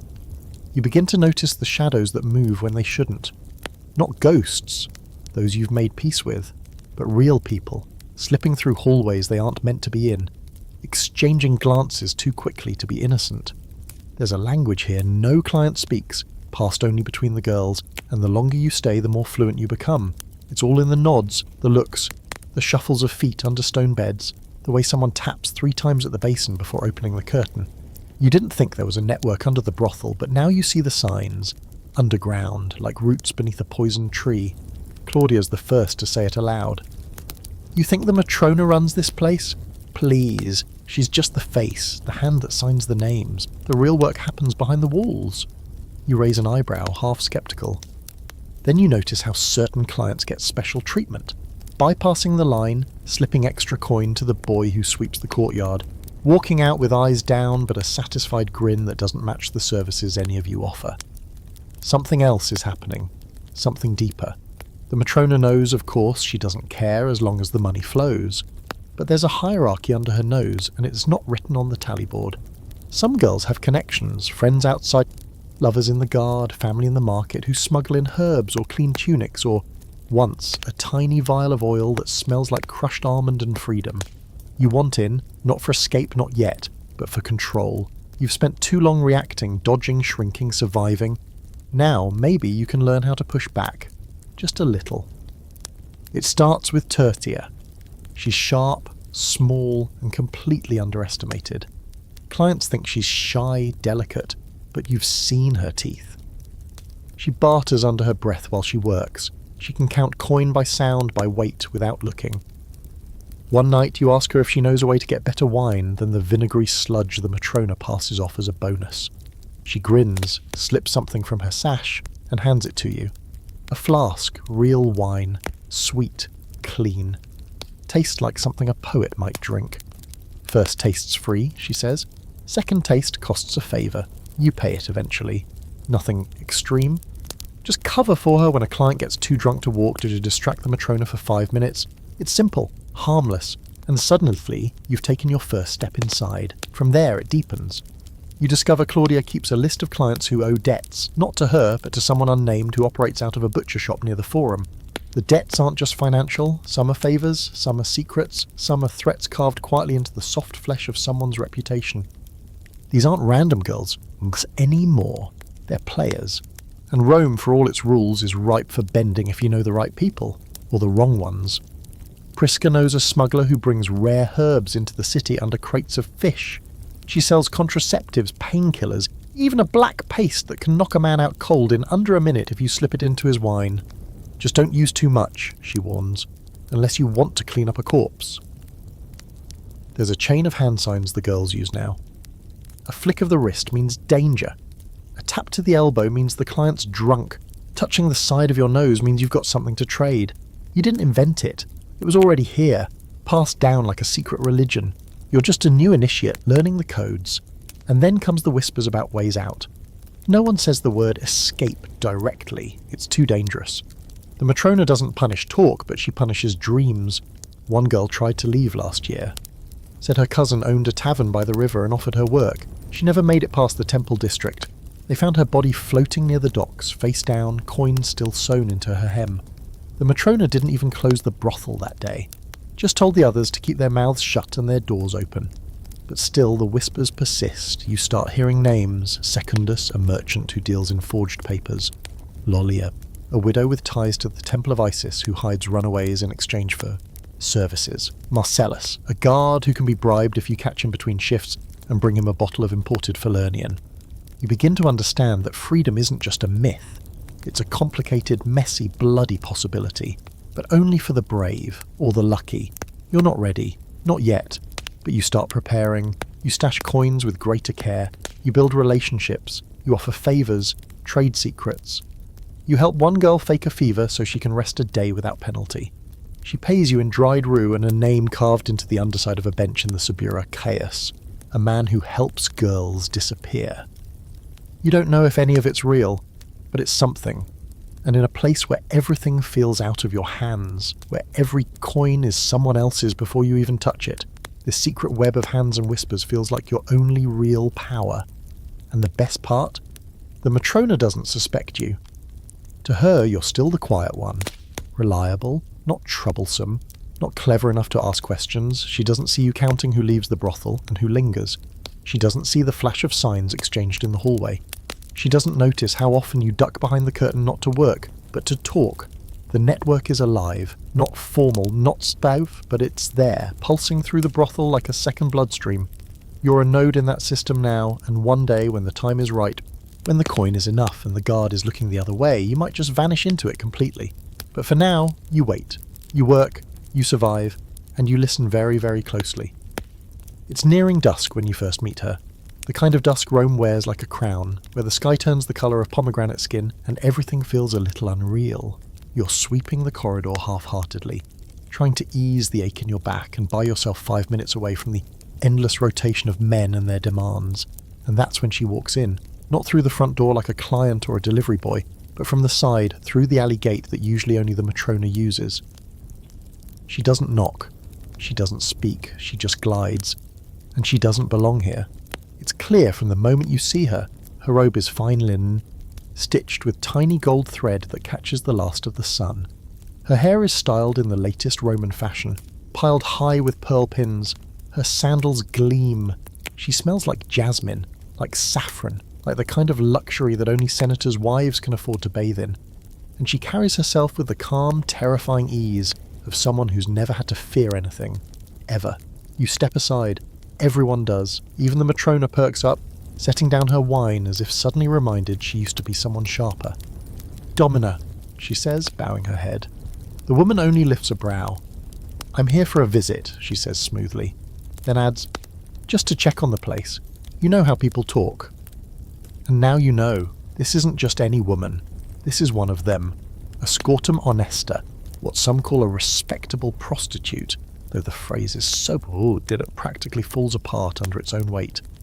She's one of the elite, high-ranking courtesans who attend dinner parties, quote poetry and offer their company to senators, poets, generals, for a price, always a price, but not in coin, in gifts, in favours, in influence. She's not just selling her body, she's selling time, status, a fantasy that smells like rose oil and power. You've heard of them before, stories whispered between the curtain and the lamp flame, names like Clodia, Volumnia, Flora. Women who walk freely in the daylight, who sit beside men at feasts and challenge them in debate. Women who are invited, never dragged. Their services are expensive, exclusive, some even own property. Land, slaves. Some have contracts so ironclad they can't be touched without political consequence. And here she is, in your hallway, looking at you. What's your name? She asks, tilting her head. Not cruelly, just curiously, like she's examining a statue. Lucia, you answer, before you remember you don't have to, but it's already out. She hums, pretty, too sour, you should choose something stronger. Then she gestures at the Matrona, who nods and retreats, letting the woman slip behind one of the empty curtains on the upper floor. A private meeting. You won't be invited. Later that evening, the Matrona is all nerves and sharp orders. She barks at the girls to clean the floors, scrub the beds, wash their hair. We have guests, she says. Important ones. And they will notice if you stink like yesterday's olives. She doesn't explain why, but you suspect it's connected to the visitor. Something's shifting. That night, after the clients slow to a trickle and the lamps burn low, Claudia pulls you aside. You met her, didn't you? The honesta. You nod. She grins. Her name's Nemea, Greek. Born free, they say. Speaks 4 languages. Had a poet executed once for insulting her dress at a banquet. You blink. Executed? Or exiled? Same thing, really. When you're that expensive, the rules bend around you like reeds. You try to imagine what it feels like to be chosen, not picked off a list, not pointed at like fruit in a market stall, but invited. Offered wine first, given a name, a seat, a voice. You try to picture yourself at one of those banquets, reclining beside silver plates and wine that doesn't smell like vinegar. You fail, because that life is miles from yours, wrapped in layers of privilege and connections you'll never touch. And yet, Nemea saw you, asked your name, and that flicker, that small dangerous flicker, lights something in your chest you didn't know was still there. Ambition. You ask Claudia if any girl from the Lupanar's ever become a scortum honesta. She shakes her head. Not from here. This place is for the bottom feeders. But other girls? One's born free with wit and charm and maybe a father who died too soon. They can climb, if they know how to play the game. You ask what kind of game, Claudia snorts. The long one, where you say no until the offer is high enough. Where you read, flirt, learn names, remember who's fighting who in the Senate. Where you're not just a body, but an investment. You go quiet after that, because what she's describing sounds a lot like something you could want. And the more you watch Nemea, the more you see it.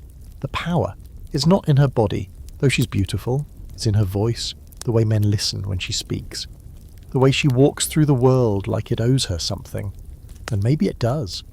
A week later, she returns. Not for you, never for you, but she pauses at your curtain on her way out. Still Lucia? She asks, lightly amused. Yes, you say, trying not to sound small.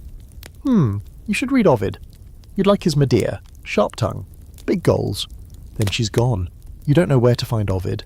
You can't read well, but you start asking questions about language, about law, about how contracts are written. You talk to a retired scribe who owes the Matrona a favour. He teaches you how to hold a stylus properly, and just like that, your days are split in 2. By night, you're still the girl in the Lupanar cell. The moans, the coins, the stone bed. But by day, or in the stolen cracks of it, you begin studying. Words, phrases, names. Because you may not become a Nemea, but the idea that you could, That's worth everything. It begins with a fever, low at first, more of an irritation than a threat. You wake up sweating, your body humming with heat even though the room is cold. You chalk it up to exhaustion. Too many men, too little water. You take a sponge to your neck, chew on mint and carry on. That's what everyone does. Illness here isn't a reason to stop, it's just another thing to push through. Like hunger or grief or bruises that bloom like storm clouds across your thighs. But it gets worse. By the second day the fever climbs. You tremble between clients, your skin clammy, your temples pulsing. Every joint aches, your breath catches like there's sand in your lungs, and your lower belly throbs with a sharp pressing pain that makes it hard to stand for long. You try to hide it, forcing a smile, biting the inside of your cheek to keep your hands from shaking. The Matrona notices anyway. She always does. You've got 3 more tonight, she says. You can sweat after. You do as you're told. What else can you do?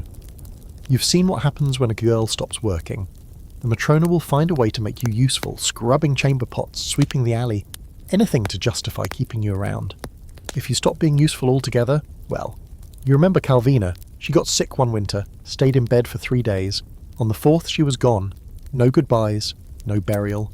Just an empty bed and a half-scrubbed stain where her lamp used to sit. By the 3rd day the fever owns you. You drift in and out of consciousness, slipping between dreams and memory. You hear your mother's voice, calling you in from the rain. You smell rosemary, a bathhouse, the sea. You see faces, clients mostly, all blurred together. Some smiling, some not. The stone beneath you is no longer a bed, but an ocean floor, cold and hard and endless. Claudia finds you like that, curled up and mumbling. She kneels beside your slab and presses a damp cloth to your forehead. You've got it bad, she mutters. And too bad we're not important enough for a physician. You manage to whisper, "What is it?" She shrugs. Could be anything. Camp fever, pelvic rot, the gods being bored. She pulls a small satchel from her shift and hands it to you. Inside is a bundle of dried herbs. Fennel, rue, maybe some poppy. Steep this in wine. Sip slow. Pray if you've got someone who still listens. You do as she says. The taste is foul, like dirt and old mint. But it settles something in your belly. Dulls the worst of the heat. You spend the night half awake, half floating. No clients for once. The Matrona lets you rest. Or maybe she's just hoping you'll die quietly and not cause a mess. You start hearing things. Whispers in the walls. Laughter from empty rooms. Door creaks open and shut, but no one's there. You see Tertia at your curtain holding a bundle of grapes, but when you blink, she's gone. Later, she swears she never came by since. Your skin breaks out in a rash. Tiny red dots that burn when you sweat. You scratch until you bleed, and then scratch some more. Your lips crack. Your eyes dry out. You dream of water. Rivers, fountains, rain. When you finally pee, it's dark yellow and smells sharp wrong. And yet, you don't die. Slowly, painfully, you come back. The fever retreats, your appetite returns. You stop hallucinating long enough to see daylight again. Claudia brings you bread soaked in broth. Tertia smuggles in a boiled egg. Even the Matrona gives you a half smile and says, "You lived. Waste of a funeral sheet." The relief is real, but so is the fear. Because now you know how close death lives in this place. How easily it slips under the curtain. One fever, one bad coin, one infection that turns.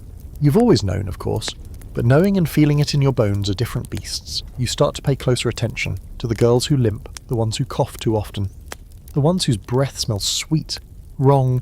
You know the signs now. You see them like cracks in pottery, spreading, deepening. No one talks about it. Talking makes it real, but everyone watches.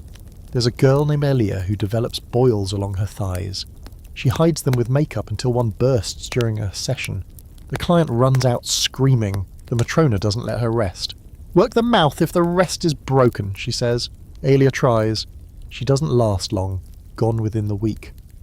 You hear rumours about the upper-class courtesans, how they keep their bodies clean with rare ointments, imported cloth soaked in vinegar and rosewater.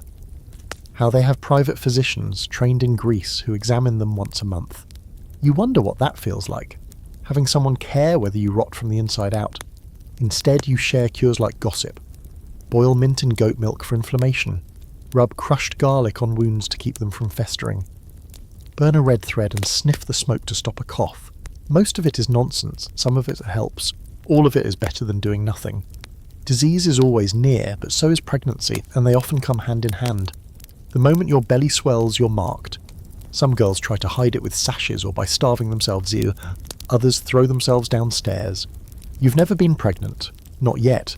But you've had close calls, missed moon cycles, panic that grips your lungs, quiet visits to the back alley, midwife who smells like old cabbage and wears a charm against death on her wrist. There's no glory in surviving here. No applause. Just a quiet nod from the others. Maybe a sliver of better bread. Maybe a client who doesn't ask questions. And you, still alive, still counting coins, still pressing your hand to your chest each morning to make sure your heart still ticks beneath the ribs. You recover, but your body never fully goes back. Something inside you feels looser now, a bit off. You tire quicker, your joints creak louder. The others can see it. Not pity, never that, but a kind of knowing. Like you've joined a new club, the ones who've come close to the edge and stumbled back, slightly altered. From then on, the Matrona keeps a slightly wider berth. She won't admit she worried, but she watches you differently now. Less disposable? Maybe. You don't push your luck, you sweep your cell, change your ragged curtain, light your oil lamp and smile when the next client enters. The work never stopped, but you did. And somehow, that feels like a small kind of victory. You don't plan to give birth. That's not the kind of thing anyone plans for here. Girls talk about it like a rumour, like bad weather. It might happen to you, they say, usually in whispers, glancing sideways as if a baby might appear the moment the words are spoken. It's not celebration, it's dread. Wrapped in soft tones and frantic fingers counting moon cycles, you've dodged it for this long, thanks to herbs, luck and clenched hope. But nothing's foolproof. Not when your body is constantly treated like public property. The first sign is the emptiness. Not the physical kind, but the hollow sensation of something shifting inside you. You feel off, a little slower, a little heavier. The bread makes you gag, the wine tastes like vinegar even when it isn't. You skip a cycle, then another. You tell yourself it's just the fever's aftermath, you are sick, your body's still confused, but deep down, you know, something's growing in you. And it doesn't feel like a miracle. You don't tell the Matrona. Not yet. She'll find out eventually, but you'd rather control the moment. You talk to Claudia first. She doesn't ask questions. She just hands you a bitter root to chew and says, if it's early enough, it might work. It doesn't. You bleed a little, but not enough. The lump in your belly stays. There's no priest to confess to, no physician to consult, just the midwife behind the tavern, the one with rotting teeth and a knife hidden in her apron. You visit her in the dark, wrapped in your shawl, and sit beside the fire while she pokes and prods and mutters. You've got 2, maybe 3 months, she says. I can take care of it now, but you'll bleed for days, maybe die. You hesitate. She watches you closely. Or you wait. Push it out. But then what? Then what? That's the question no one wants to answer, because there's no room in the brothel for babies. You've never seen one inside these walls. Not alive. If a girl tries to keep it, she's given a choice. Leave or let it go. Most don't have the coin to leave. You go home that night, or what passes for home, and lie on your slab. You rest your hand on your belly. It's still flat, more or less. But you feel it, that flicker, that weight. You think of all the things you've forgotten. Your real name, the sound of a gentle voice, the way your mother once sang while chopping leeks. And now this, another life blooming inside a life that no longer feels like yours. You don't decide. Not really. It just happens. You wait. The Matrona notices eventually. Of course she does. She squints at your body, sniffs like she can smell motherhood. You're slowing down, she says, and you've got that look in your eyes. You admit it. She sighs. You've got until the 6th month. After that, it's too obvious. Men don't pay for pregnant girls unless they have got odd tastes. You know exactly what kind of taste she means. You've seen them come through before, those who ask for a girl swollen, milk heavy on the brink of labour. It's not common, but it happens. Nothing sacred in Rome. By the 5th month, you're barely working. The Matrona starts sending your clients elsewhere, rotating in younger girls. You spend more time alone. You hate it. The silence leaves too much space to think. The weight grows. You feel it pressing on your spine, your ribs. You walk slower. Your ankles swell. You can no longer pretend this is someone else's problem. When the pain starts, it's quick, sharp, like your belly is being wrung out by unseen hands. You're not ready. You've seen birth before, once in the alley behind the brothel, when a girl who lied too long gave out mid-shift and pushed a slick red thing onto the cobblestones. She screamed until her voice broke. The baby lived for an hour, then it didn't. Your pain comes in waves. Your knees give out. You curl on the floor beside your bed and bite down on a strip of cloth. Claudia finds you like that. She doesn't ask questions, she just calls for the midwife, who arrives chewing a fig and shaking her head. No ceremony, no oil, no clean linens, she grumbles. Savages. They lay you out on the slab, already soaked from your sweat. The curtain is drawn tight. Someone pours hot water into a basin. You don't know who, you just know that your body is no longer yours. It's become a passage, a tunnel, and something is tearing through it. The labour lasts hours, maybe more. Time dissolves. You scream, but no one hears you over the moans and footsteps of regular business. You see faces blur above you. Claudia, the midwife, the Matrona. You don't see the child, not at first, only the sudden absence of pain, then crying. A thin, weak whimper. It's a girl, the midwife mutters. She wraps the baby in an old tunic and hands her to the Matrona, who holds her like a sack of grain. What do you want to do, she asks you. What do you want? You don't have an answer. Your body is hollow. Your brain is fog. Your hands twitch, but you don't reach out. You watch the Sewi, her eyes still sealed, her mouth opening and closing like a fish pulled from the sea. You feel something twist inside your ribs. Guilt, love, regret. You don't know anymore. The Matrona makes the decision for you. There's a wet nurse on the edge of the Subura. She'll take her for a price. You close your eyes, you nod. The next day your belly is soft, empty, your breasts ache. The Matrona brings you barley broth and a boiled egg. You're lucky, she says. Most girls bleed out. You stare at the food but don't touch it. Your curtain is left open. The lamp burns low. A client asks if you're available. The Matrona says, give her 2 more days. You lie there, hand on your stomach, wondering if the girl will grow, if she'll remember the warmth of you, if she'll ever walk past the Lupanar and feel something strange in her chest. You don't name her. You don't ask where she goes. But some nights, when the hallway is quiet and the oil lamps burn low, you swear you can hear crying.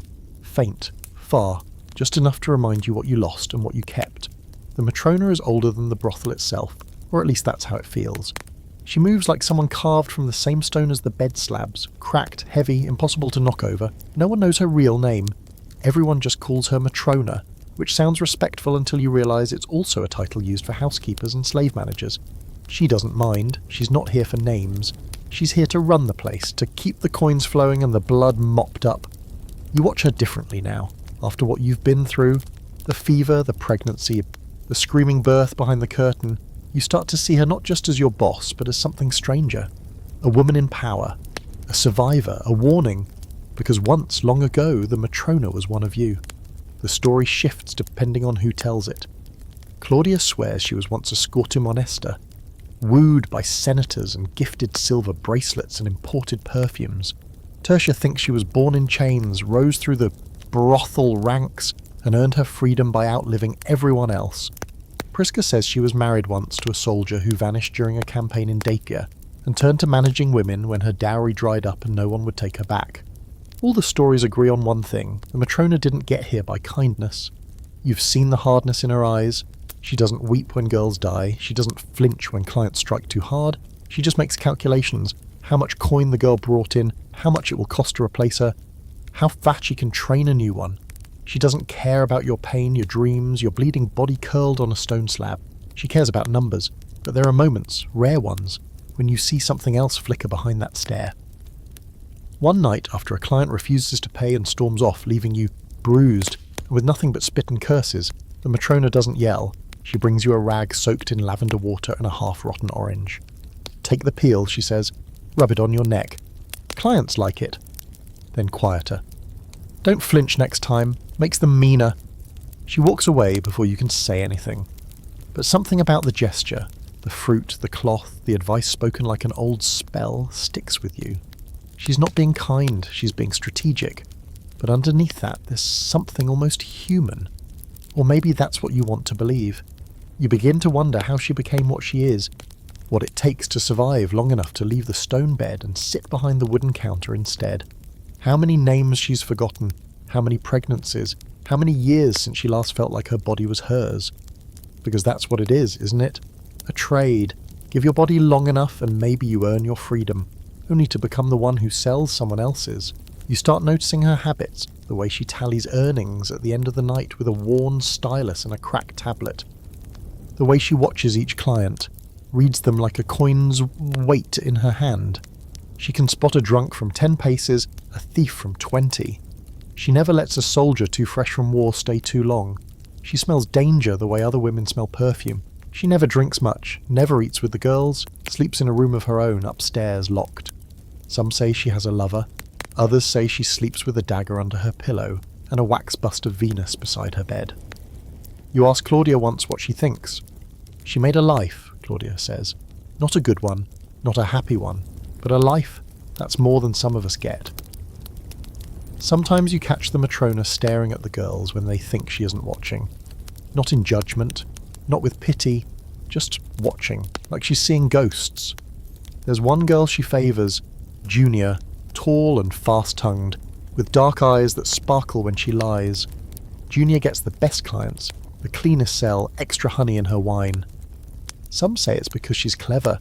Some say it's because she reminds the Matrona of herself. But you've seen the way she touches Junior's shoulder, the pause in her voice when she says her name. Maybe it's the closest thing to affection the Matrona has left. You wonder if she ever cared about a girl before, really cared. Gave them more than advice and cold fruit and quiet glances. Maybe she did once. Maybe they died, or ran, or betrayed her. Whatever happened, the softness is gone now.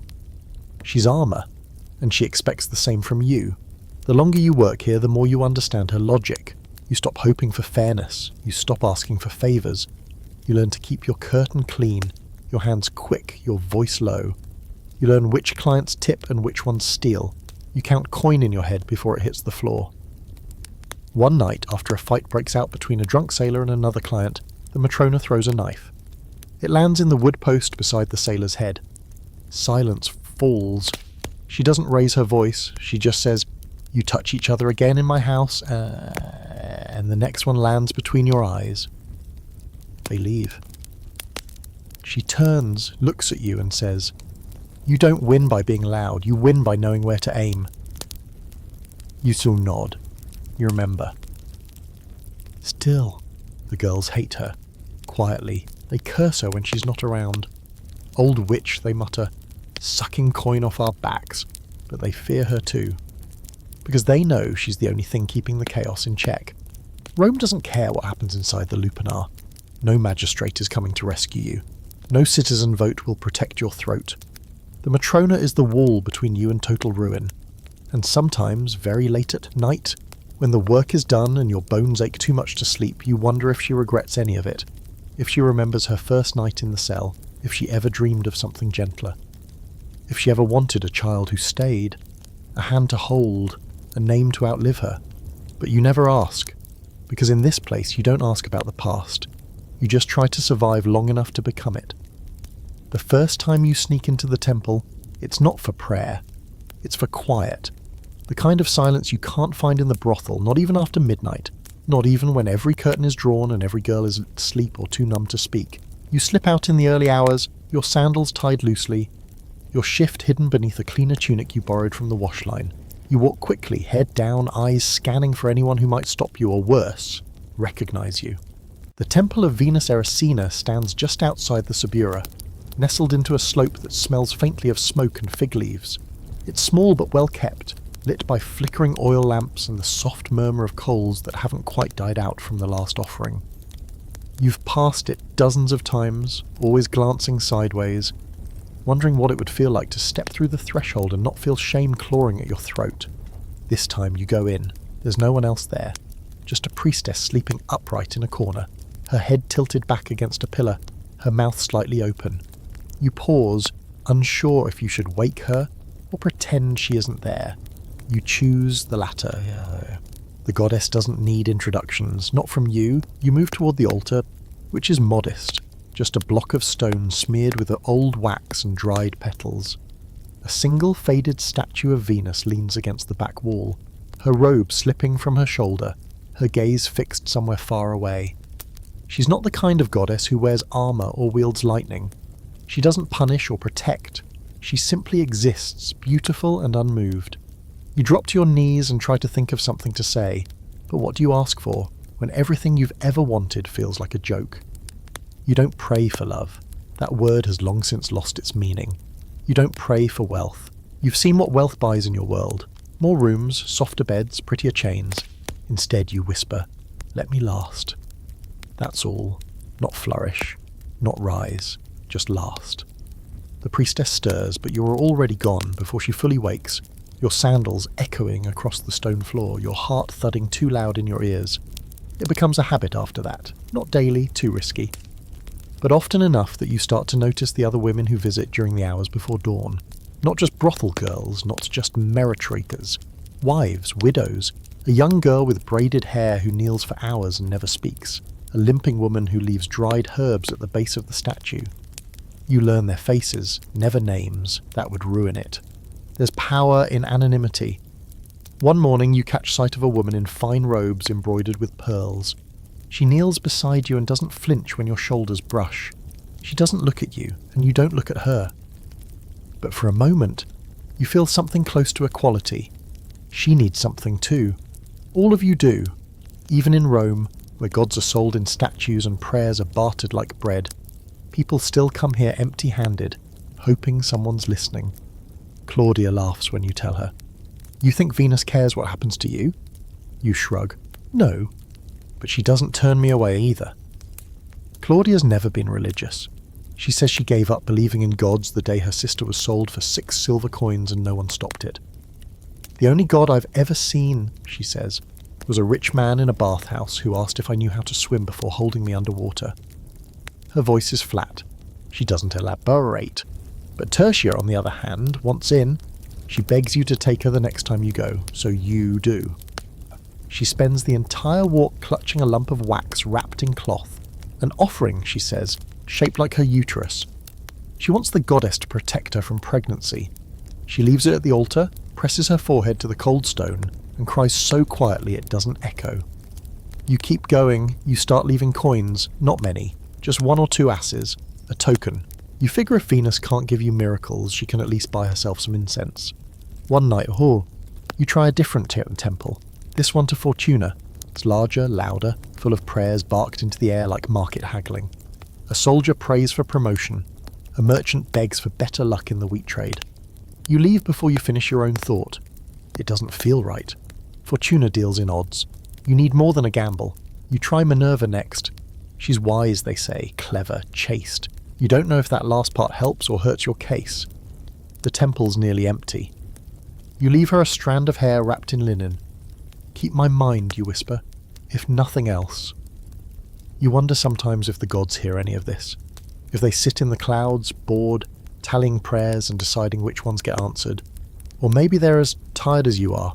Maybe they don't answer because they've forgotten how. Still, you keep going, because there's something holy in the ritual, even if it's just for you. It feels like reclaiming something, your voice, your time, your hope. For 15 minutes a week, you're not Lucia, the girl with bruised thighs and a fake smile. You're just a body kneeling in the dark, asking the sky to hold your secrets. And slowly, something shifts. Not outside, not in your circumstances. You're still in the Lupanar, still working, still bleeding. But inside, in that small place no man has ever touched, something hardens, a kind of strength, a valence that feels more solid than fear. You start carrying a tiny Venus charm in your sash. No one sees it, you don't show it off, but when a client gets too rough, or your breath shortens, or the Matrona looks at you like you're just another tally on her waxboard, you press your fingers to that charm.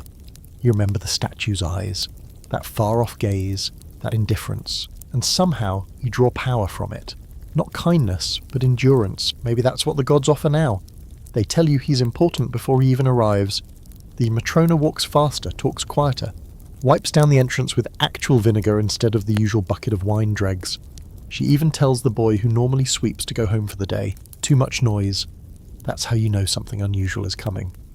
When the Matrona starts silencing footsteps, she calls a meeting in the hallway. All the girls are lined up like pottery for inspection. Clean tunics, hair tied back, bruises concealed as best as possible. The Matrona looks you over and points. "Lucia," she says, "you're on call tonight." You don't ask who, you never do, but she offers the answer anyway. He's a client of status, very discreet, very particular. You nod. You've heard this kind of language before. It usually means money and secrets, sometimes danger, sometimes both. When he arrives, he doesn't come in with a flourish or a guard detail. He walks alone, dressed in a simple cloak, face shadowed beneath the hood. You only see the edge of his mouth, clean-shaven, the skin a little too smooth for a man who's lived rough. But his ring gives him away. Gold, heavy, set with a carnelian carved with an eagle. Not a soldier's ring, not a merchant's either. Something older, deeper, senatorial. He doesn't wait to be offered a room. He chooses yours. The Matrona pulls you aside before you follow him in. You treat this one like a priest, she says, not a client. You say nothing unless asked. You don't look him in the eyes. You keep your hands where he can see them, and whatever happens in that room, you do not repeat it. Understand? You do, because in Rome some men walk with the kind of power that turns whispers into executions. They don't need soldiers to kill you, they just need a nod. Inside the room, the man removes his hood and sits, not on the bed, but on the low stool by the basin. You glance at him, not young, not old, handsome, in the way polished marble is handsome, cold and expressionless. His eyes are sharp, calculating, not the kind that wander lazily over your body. He's reading you. He doesn't touch you right away, instead he speaks, softly, like you're the one who might break. You're the one they call Lucia, he says. Is that your real name? You shake your head. He nods. Didn't think so. There's a pause. You don't know if he's waiting for something, testing you, or simply enjoying the silence. He runs a hand over his jaw and finally speaks again. Tell me something, he says. What do you dream about when no one's listening? It's not the question you expect. You open your mouth and close it again. The answer, if it exists, is buried somewhere under weeks of labour and layers of numbness. Eventually you murmur, a house without stone, a bed with feathers, quiet. He smiles, not cruelly, not kindly, just knowingly. He says, I used to dream about having a name no one could touch. Now I have one. It's worse than you'd think. You sit beside him on the stone slab, waiting. He doesn't undress. Instead, he begins to talk about the Senate, about rumours of a new rebellion in Germania, about land grants and taxes, and a shipment of Egyptian grain that vanished on the Tiber. You listen, not because you understand all of it, though you're learning more than most girls do, but because he talks like someone who's tired of pretending. Then finally he stands. This isn't about pleasure, he says. This is about forgetting, just for an hour. You nod. He undresses slowly, not seductively, mechanically, like shedding armour. There's a scar on his left hip, a deep one. He doesn't hide it. You don't ask. The act itself is gentle, almost clinical. He moves like a man who's been trained in everything, swordplay, oration, seduction, but enjoys none of it. He breathes evenly, does not close his eyes, and when it's done, he rests his forehead against your collarbone for a moment before rising. He dresses quickly, refastens the ring, and looks at you one last time. You remind me of someone I lost, he says, but you're stronger. He leaves before you can respond. The Matrona's waiting when you emerge. Did he leave anything? You hand her the coin. It's heavy, real silver, enough to buy you 5 weeks of freedom, if freedom were for sale. She pockets it and waves you off like you're dismissed from a performance. Later, Claudia corners you. Was it him? You blink. Who? She leans in, eyes wide. There's rumours. A senator's son, maybe even closer to the palace. Comes here when things get bad, spends money like it's someone else's. Leaves nothing behind. You shrug. You never confirm, never deny. The Matrona wouldn't like either. But after that night, the Matrona moves you upstairs. Not the second floor, not yet, but to a better cell, new curtain, a real sheet. A lamp that doesn't sputter when the wind shifts. A place meant for girls who are rising, or being watched. The senator, or whoever he is, returns. Not often. But enough. You talk more than you touch. He tells you about Rome like it's a city you've never lived in. The games behind the games. The lies stacked like coins. He asks you what you see from your cell. You tell him the truth. And he listens. He brings you a book once. A scroll of poetry, Virgil. Read it, he says. If you're going to survive here, learn how men lie with rhythm. You don't know what he is to you. Not a saviour. Well, not quite a client. Something between a mirror and a storm. Someone who reminds you that power wears many faces, and not all of them smile. And you You memorize every word he says, because knowing a powerful man is dangerous. But understanding him? That might just save your life. There's a rhythm to the brothel now, a pulse you've learned to follow without thinking. You wake when the street sounds start, vendors dragging carts, mules clopping over stone, and the first water carrier shouting prices in the alley. You rise slowly, careful not to jolt your hips or strain your still tender lower back. The mornings are your own, or at least they feel like they are. Before the curtain lifts, before the Matrona counts bodies like a farmer checks pigs, before clients stumble in with coin and wine breath. These moments belong to you and you guard them fiercely. You clean yourself at the basin. The water's cold and bitter with copper, but it wakes you. You use a rag to scrub away the sweat, the old oil, the faint traces of men's hands still clinging to your skin like invisible dirt. It never feels like enough. There's no real clean here, but there's clean enough. And that's what gets you through the curtain. The Matrona rarely speaks to you now unless it's with her eyes. A glance from her tells you who to take, how long to stall, which curtain to close if someone important comes by. You've become one of her favourites, not the most beautiful, not the youngest, but reliable, steady. You know when to smile and when not to. You don't get drunk, you don't scream, you've never stolen, not even when it was easy. That earns you something like trust, or at least predictable tolerance. And then there's him, the senator or the prince or whoever he truly is. He doesn't come often, but when he does, the world slows. The Matrona's posture stiffens, the air thickens. He doesn't wait, doesn't knock, just appears like rain in midsummer. And always, always chooses you.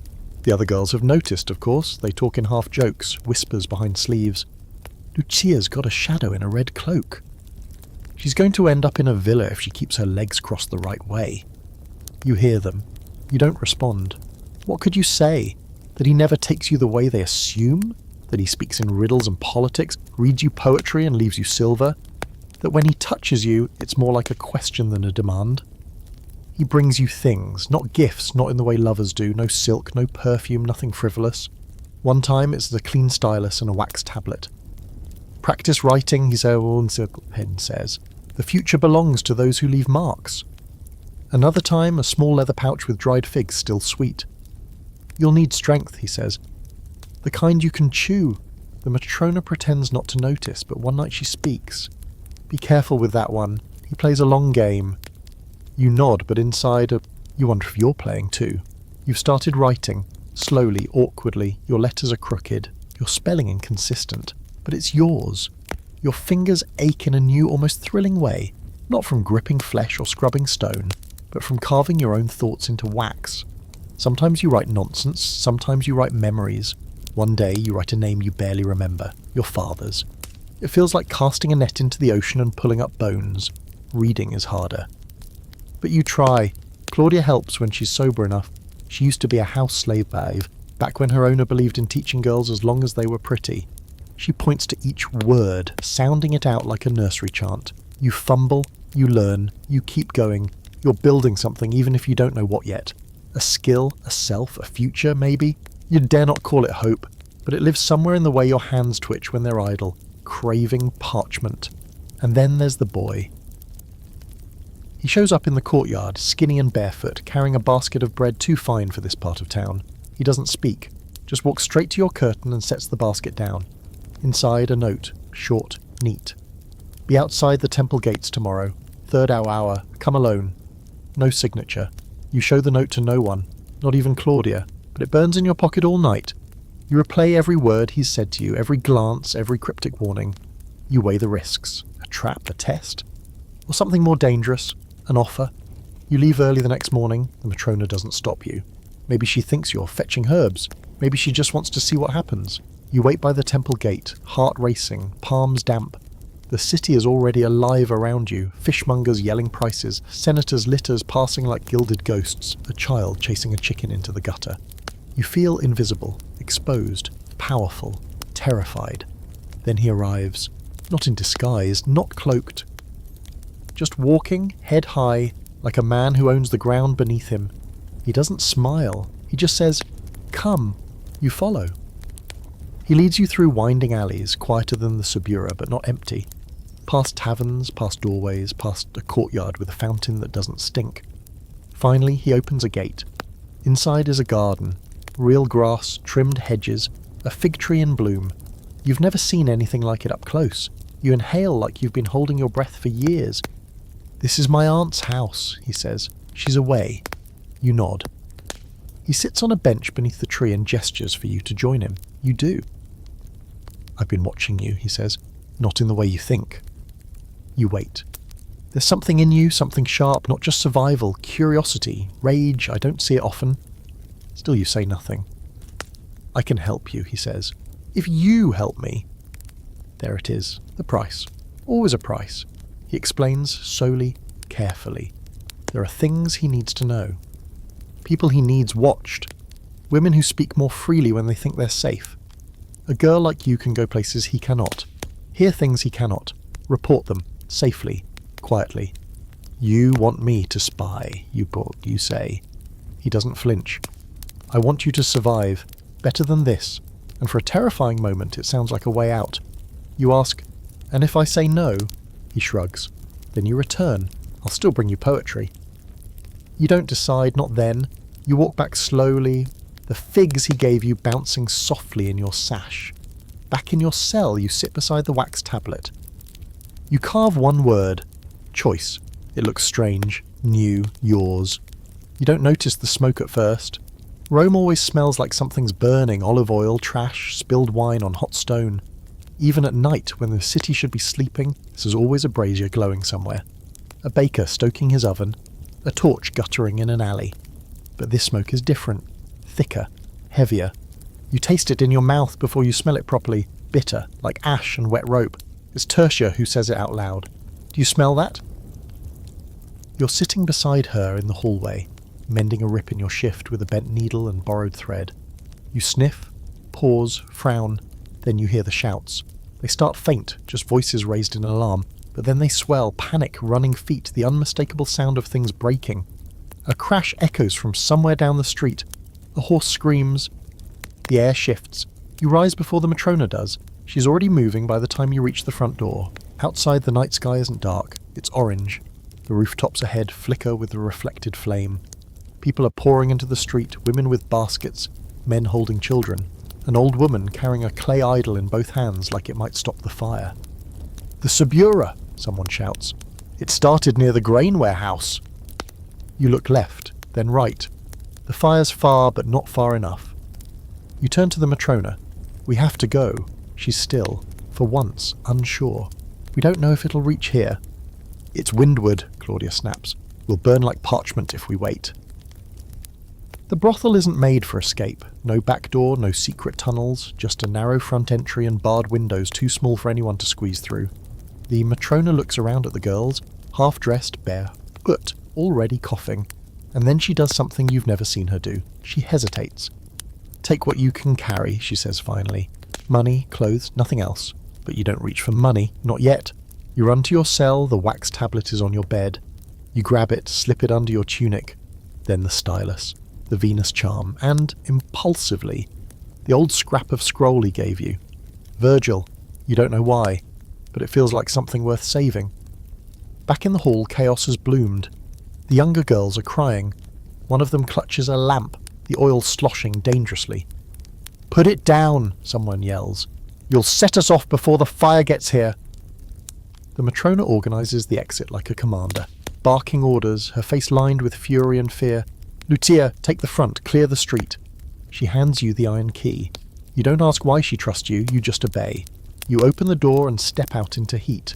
Not just the fire, the panic, the press of people surging through the street like blood in an artery. They don't look at you. No one's interested in prostitutes when their homes are turning to cinders. That's the one grace fire gives. For a few terrifying hours, no one wants anything from your body but to get past it. The others follow you, single file.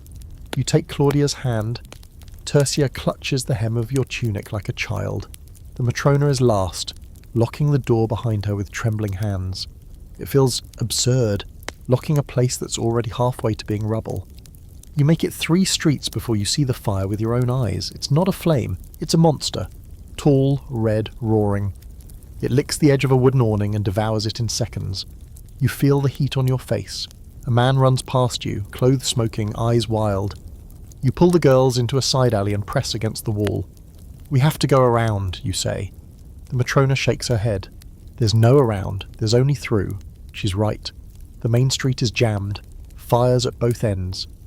The alleys are too narrow. You have to move fast or be boxed in. You glance down at your feet. Bare, bleeding. But there's no time to care. You run. You lead the line through the side streets. Past the butcher's stall you used to visit for herbs, now a charred skeleton of hanging hooks. Past the tavern where Claudia once sang for coins. Past a temple with its doors flung wide, flames already licking the columns. The gods aren't helping tonight. The world is turning to ash. One of the girls stumbles. Tertia tries to help, but she's too small. You double back, pull the girl up, sling her arm over your shoulder. Her name is Vibia. She's barely 14, she whispers. "My lungs hurt." "I know," you say, "just a little farther." You don't know if that's true. Then, like a miracle, the fire breaks. Or maybe it's just skipped this district. You burst into a quieter square, less smoke, fewer screams. A fountain bubbles in the centre, the water untouched. You rush to it and dunk your hands, your face, your head. The others do the same. You gulp water like it's wine. It tastes like heaven. You look around. Everyone's here. Everyone but... "The Matrona," Claudia says. "Where is she?" You spin. She's not with you. She must have gone back. Maybe for a girl, maybe for the coin. Maybe just because that brothel was her entire life, and she didn't know how to leave it. You want to go back. But the fires come closer again. The square is starting to smoke. Tertia grabs your wrist. "If you go, we lose you too." And that's the truth. So you stay. The Matrona never comes. At dawn, you're sitting on the fountain rim, shivering in your damp tunic, the wax tablet pressed to your chest. The air still stinks, but the sky has cleared. Rome is quieter than you've ever heard it. Exhausted, wounded, your cell is gone. The Lupanar is a shell now, if it's standing at all. You don't know what will happen next, where you'll sleep, who will feed you, whether another brothel will take you in or if you'll have to beg. But you're alive. You look around at the girls, silent, stunned, soot-streaked, and realise they're looking at you. And just like that, without meaning to, without asking for it, you've become what the Matrona was. The difference is, you still remember what it's like to kneel. In the days that follow, you barely recognise the city. Rome wears her wounds out in the open. Buildings collapsed, streets blackened. Bodies piled in alleys waiting for carts that never come. The air still smells of smoke and burned leather. Ash falls like snow, soft and grey, coating everything in a thin reminder that nothing is permanent, not even the marble temples or the men who built them. The brothel is gone. You go back once, just to see. What was once a tight, hot corridor of laughter and moaning and whispered curses is now a skeletal frame of stone and soot.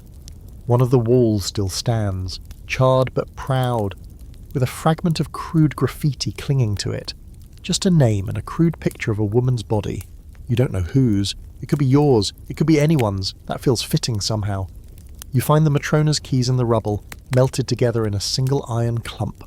Claudia sees them and doesn't say anything. Neither do you. There's nothing to say. She's gone. Her rules are gone. The tally board is gone. And the curtain you pulled back for years has turned to smoke. For the first time in longer than you can remember, you are not owned. You are not managed. You are not expected to be anywhere at any time, which is somehow more terrifying than being trapped. You and the others don't know where to go, so you linger in the ruins like stray dogs. You sleep in an abandoned wine shop, crowding together for warmth on the sticky floor. Claudia finds a stack of linens and divides them without a word. Tertia finds figs and insists you eat the soft ones first. They are closer to going off. You laugh for the first time in days, not because it's funny, because it's absurd, and absurdity is the closest thing to sanity you have left. The senator doesn't come. You don't know if he's dead or busy or simply no longer interested, but you wait. You watch for him, day after day. You sit at the fountain and scan the crowd for the flick of a red cloak, the flash of a carnelian ring. Nothing. Instead, word spreads. The fire has left gaps, vacuums, brothels gone, taverns levelled, markets erased. Rome is wounded but greedy, and new hands are scrambling to take what's left, and that's when it begins, quietly, hesitantly. The girls look to you. It starts when Vibia, the youngest, asks what to do with her coin. Just one denarius, smudged and half melted from the fire. You tell her to keep it, hide it deep in her sash, and not spend it unless she's starving. Claudia nods like it's law. Then Tertia starts following you when you go to barter. Then another girl asks you to read a sign. They treat you like a leader. It feels wrong, because you're still figuring out how to live without permission. But something in you has shifted. The fire burned away what was left of the girl who waited behind a curtain for a stranger to pay her. What's left now is someone harder. And not just hard, sharp. You begin making choices. You take the girls to a bathhouse you heard was hiring for laundry hands. The owner, a fat man with missing teeth, leers as you speak, but when you say, "We can clean your linens better than your wife," and smile like a knife, he agrees to take 2 of them. You strike deals.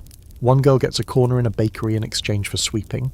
Another, a room above a tavern in return for serving ale with her blouse half open. It's not glorious, but it's better than the slab. And for yourself, you make a plan. You sell the carnelian ring. You never meant to. You held on to it longer than you should have, pretending it meant something. But meaning doesn't buy bread, and it's not like he ever promised you anything. A merchant pays 5 times its worth. With that, you get a room in the insula across from the ruins of the Lupanar. A small place, but yours. Your own key, your own bed with a mattress, even if it smells like old olives. Then you start teaching. At first, it's just Vibia, trying to trace letters on a wall with charcoal. Then Tertia joins. Then Claudia, though she pretends not to care.